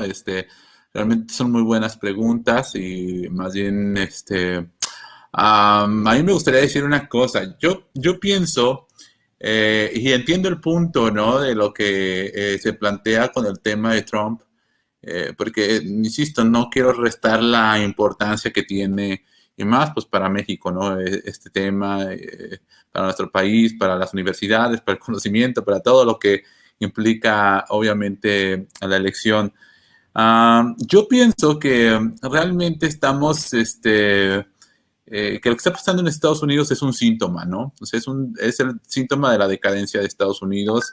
Tiene que ver con un proceso mucho más amplio en donde el poder económico y político se está yendo desde hace varios años hacia China y hacia los tigres asiáticos y todo esto. Y a mí me parece que Trump es el síntoma de la decadencia de Estados Unidos, ¿no? Y mire, que con eso es la decadencia más decadente todavía de gran parte de nuestra región, desde mi perspectiva, por lo que implica en términos económicos Estados Unidos para México, ¿no? Por decirlo de alguna manera. Yo creo que ya se ha advertido, ¿no? Este maridaje clásico que asumimos durante mucho tiempo, democracia liberal, capitalismo y derechos humanos, está claro que está roto desde hace algunos años y que el capitalismo del siglo XXI no va a ser ese capitalismo liberal, ¿no? Del siglo XX, ¿no? Que esas cosas estaban como asociadas justamente a un modelo más europeo, más del estado de bienestar, más por ahí. Yo soy pesimista en ese sentido. Creo yo que justamente la emergencia de China y de otros países en Asia con un modelo, pues, de un capitalismo totalitarista, no sé si dice, o por lo menos no liberal, ¿no? Sin democracia, sin derechos humanos, y más bien con un gobierno, pues sí, sin estos elementos, pues está desbancando desde hace bastantes años a la potencia que era Estados Unidos. A mí me parece que Estados Unidos es eso, es hoy un país, bueno, no un país, sino en términos políticos, quiere decir, no en términos de gente, que pues está viviendo una decadencia y que Donald Trump es el mejor síntoma de esa decadencia, ¿no? Quizás me equivoco, ¿no? Pero creo yo que esto es una cosa que va más allá, que el sistema, los vínculos entre el liberalismo político y el liberalismo económico se han roto. Estamos ante un nuevo escenario y que ese es el paradigma que nadie queremos, ¿no? Porque hasta ahí uno defiende el liberalismo, se convierte, no queremos capitalismo sin democracia y no queremos capitalismo sin derechos humanos, porque podemos aplicar cualquier tipo de críticas a esos modelos, pero creo que somos conscientes que hacia donde vamos, pues no es mejor, ¿no? O sea, ir a una sociedad sin derechos fundamentales, por mucho que sean liberales, eurocéntricos, y todo lo que le querramos sumar, pues no vamos a un lugar mejor, ¿no? Como tal. Pero esa es mi perspectiva. Creo yo que desafortunadamente esta situación ya es distinta y que Estados Unidos es el mismo ejemplo de eso, ¿no? O sea, el mismo Trump y su gobierno creo que ya no es ese gobierno liberal del siglo XX, de inicios del siglo XXI todavía, que se apreciaba mucho Estados Unidos. Creo que él mismo es la muestra de esa situación. Y bueno, vamos a ver, ¿no? Vamos a ver qué pasa, efectivamente. Yo también creo que los escenarios que nos ha dado Manuel son muy probables, ¿no? Realmente, o sea, todo parece indicar que si se pierde, se acusará de un fraude, y si se gana, pues bueno, seguirá lo mismo, y ninguno de los escenarios es como benigno, por decirlo así, con nosotros. Pero yo creo que que incluso si ganan los demócratas, no sé si realmente se soluciona el problema, ¿no? No sé si esto ya realmente cambió, y estamos pues justamente en ese periodo de muerte de un mundo y del nacimiento de un nuevo mundo, que es difícil todavía ver pues para dónde va, incluso verlo, ¿no? Apreciarlo. Decías tú, una de las primeras cuestiones que tratabas en tu plática o en tu intervención era el tema del lenguaje y cómo eso a veces nos permite mirar o no mirar cosas, y creo que estamos en esa transición, en ese intersticio, ¿no? Bueno, rápidamente referirme a la pregunta 4, ¿no?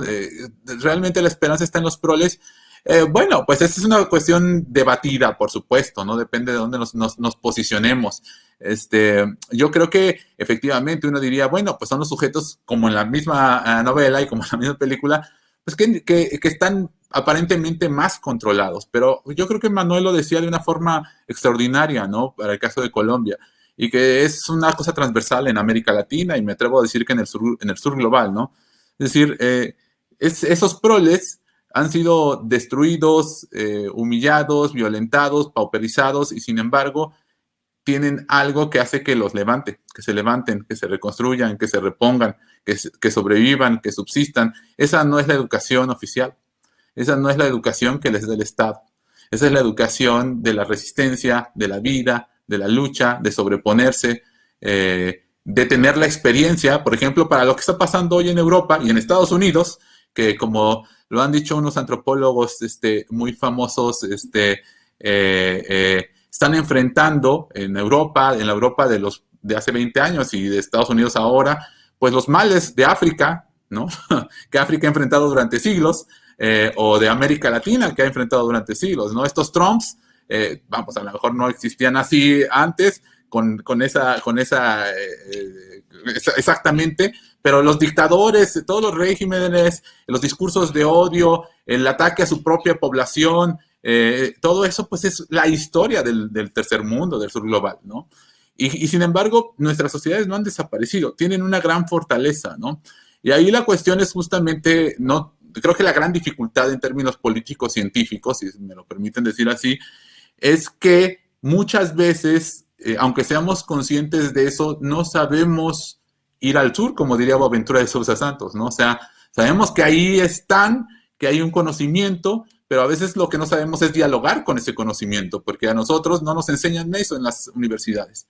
A nosotros más bien nos enseñan en las universidades generalmente que los que sabemos somos nosotros, que estudiamos, y que van a saber la gente que no estudia, que saben de la vida, ¿no? Por decirlo de alguna forma. Y sin embargo, pues mucha de esta gente, para cuestiones de resistencia, de sobrevivencia, sabe muchas veces más que nosotros, porque es un conocimiento vivido, porque es un conocimiento que no se trata de un título académico, sino de resistir o de subsistir el día, ¿no? Y de esas cosas creo que nosotros tenemos que aprender mucho. Bueno, ese es justamente el ABC de epistemologías del sur, vamos a decirlo de alguna manera, y de muchas otras corrientes, no nada más de epistemologías del sur, de investigación-acción, en el país de la investigación-acción allá en Colombia, no es lo que diría Orlando Falsborda, y de muchas otras cosas, ¿no? De la educación popular, etcétera. O sea, acá no hay sujetos que conocen y una sociedad que es un objeto por conocer, somos sujetos todos y todos podemos aprender unos de otros. Evidentemente no se trata de un relativismo epistemológico, ¿no? No se trata de decir, todos los saberes son iguales. Hay conocimientos científicos que tienen una tarea que el conocimiento popular o indígena no va a cumplir, ¿no? Pero hay conocimiento popular o indígena que puede ser relevante para ayudarnos a pensar, pues, una forma distinta de democracia. Por ejemplo, acá en México, los indígenas son los que han logrado transitar hacia sociedades que no eligen, que sus digamos, formas de participación política no están dentro del mercado de los partidos políticos o dentro del mercado de la democracia. Y eso ha permitido que en esos contextos se fortalezca el ejercicio de democracia directa. Entonces, la pregunta es, ¿nosotros no podemos aprender de eso? Obviamente, las respuestas que se le pueda dar a eso dependerá mucho de dónde nos posicionemos. Algunos dirán no, porque ellos son indígenas y nosotros no. Entonces, pues es una barrera infranqueable. Sin embargo, muchos de nosotros pensamos que sí podemos aprender, obviamente no porque compartamos a lo mejor una misma cosmovisión, pero sí porque todos podemos aprender de todos, ¿no? Entonces, bueno, es mucho más complejo que eso, pero lo dejaría ahí, y bueno, pues ya, agradecerles nuevamente su atención y el honor de estar con ustedes. No, al contrario, Orlando. A mí nada más me gustaría retomar las tres respuestas de las diferentes preguntas y agregar dos cosas más a lo que estabas comentando, Orlando. Pues no agregar, sino quizás estirar un poco ese ámbito. Justo desde Epistemologías del Sur, pues trabajamos el tema de la rebeldía competente. Necesitamos crear justamente medios que nos ayuden a despensar ese formalismo desde la imposición del conocimiento, de la docta ignorancia, cuando solamente viene del norte global y nos indica cómo debemos solucionar nuestros problemas, sin escuchar a la base, sin escuchar desde abajo la propia vivencia social de la resistencia, de las dignidades, y empezar a ser pues dialógicos con nosotros mismos al respecto de la naturaleza, del género, de la clase, de la raza, y tratar de establecer, como dice Boaventura, justo la ampliación del paradigma de la democracia liberal hacia un ejercicio paradigmático de una democracia mucho más incluyente. Y esa democracia tiene que ver también con movilizaciones desde abajo, que vayan perfeccionando tanto en luchas políticas como también en luchas jurídicas, pues este ampliamiento de los derechos. Desafortunadamente, el tiempo se nos ha venido encima, tanto a nuestro programa como a nuestro tiempo.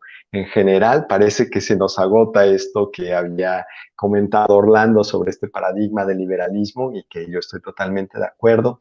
Y pues en esta idea, pues me queda agradecerle a Liliana, a Manuel y a Orlando por sus maravillosas participaciones, por el rasgo de charlar esta película, este libro, y el pretexto justamente de compartir en la academia como siempre debería de ser, desde la amistad.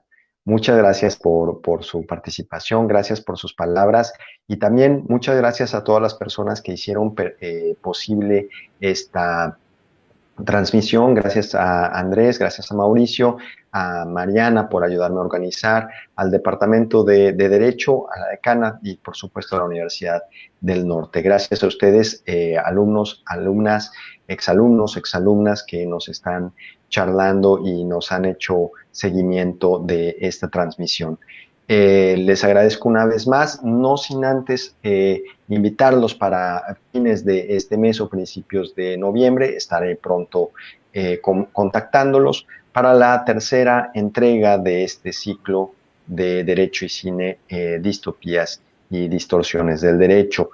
Se revisará la película Dogville de Lars von Trier con un tono un tanto interesante. Muchas gracias a todos, que tengan muy buena noche y muchísimas gracias por las participaciones, por las preguntas muy interesantes y bueno, nos vemos en la próxima edición. Chao. Chao. Gracias. Gracias. Que estén muy bien. Adiós. Gracias. Bye. Los siguientes contenidos de Uninorteco te pueden interesar. No olvides suscribirte a nuestro canal.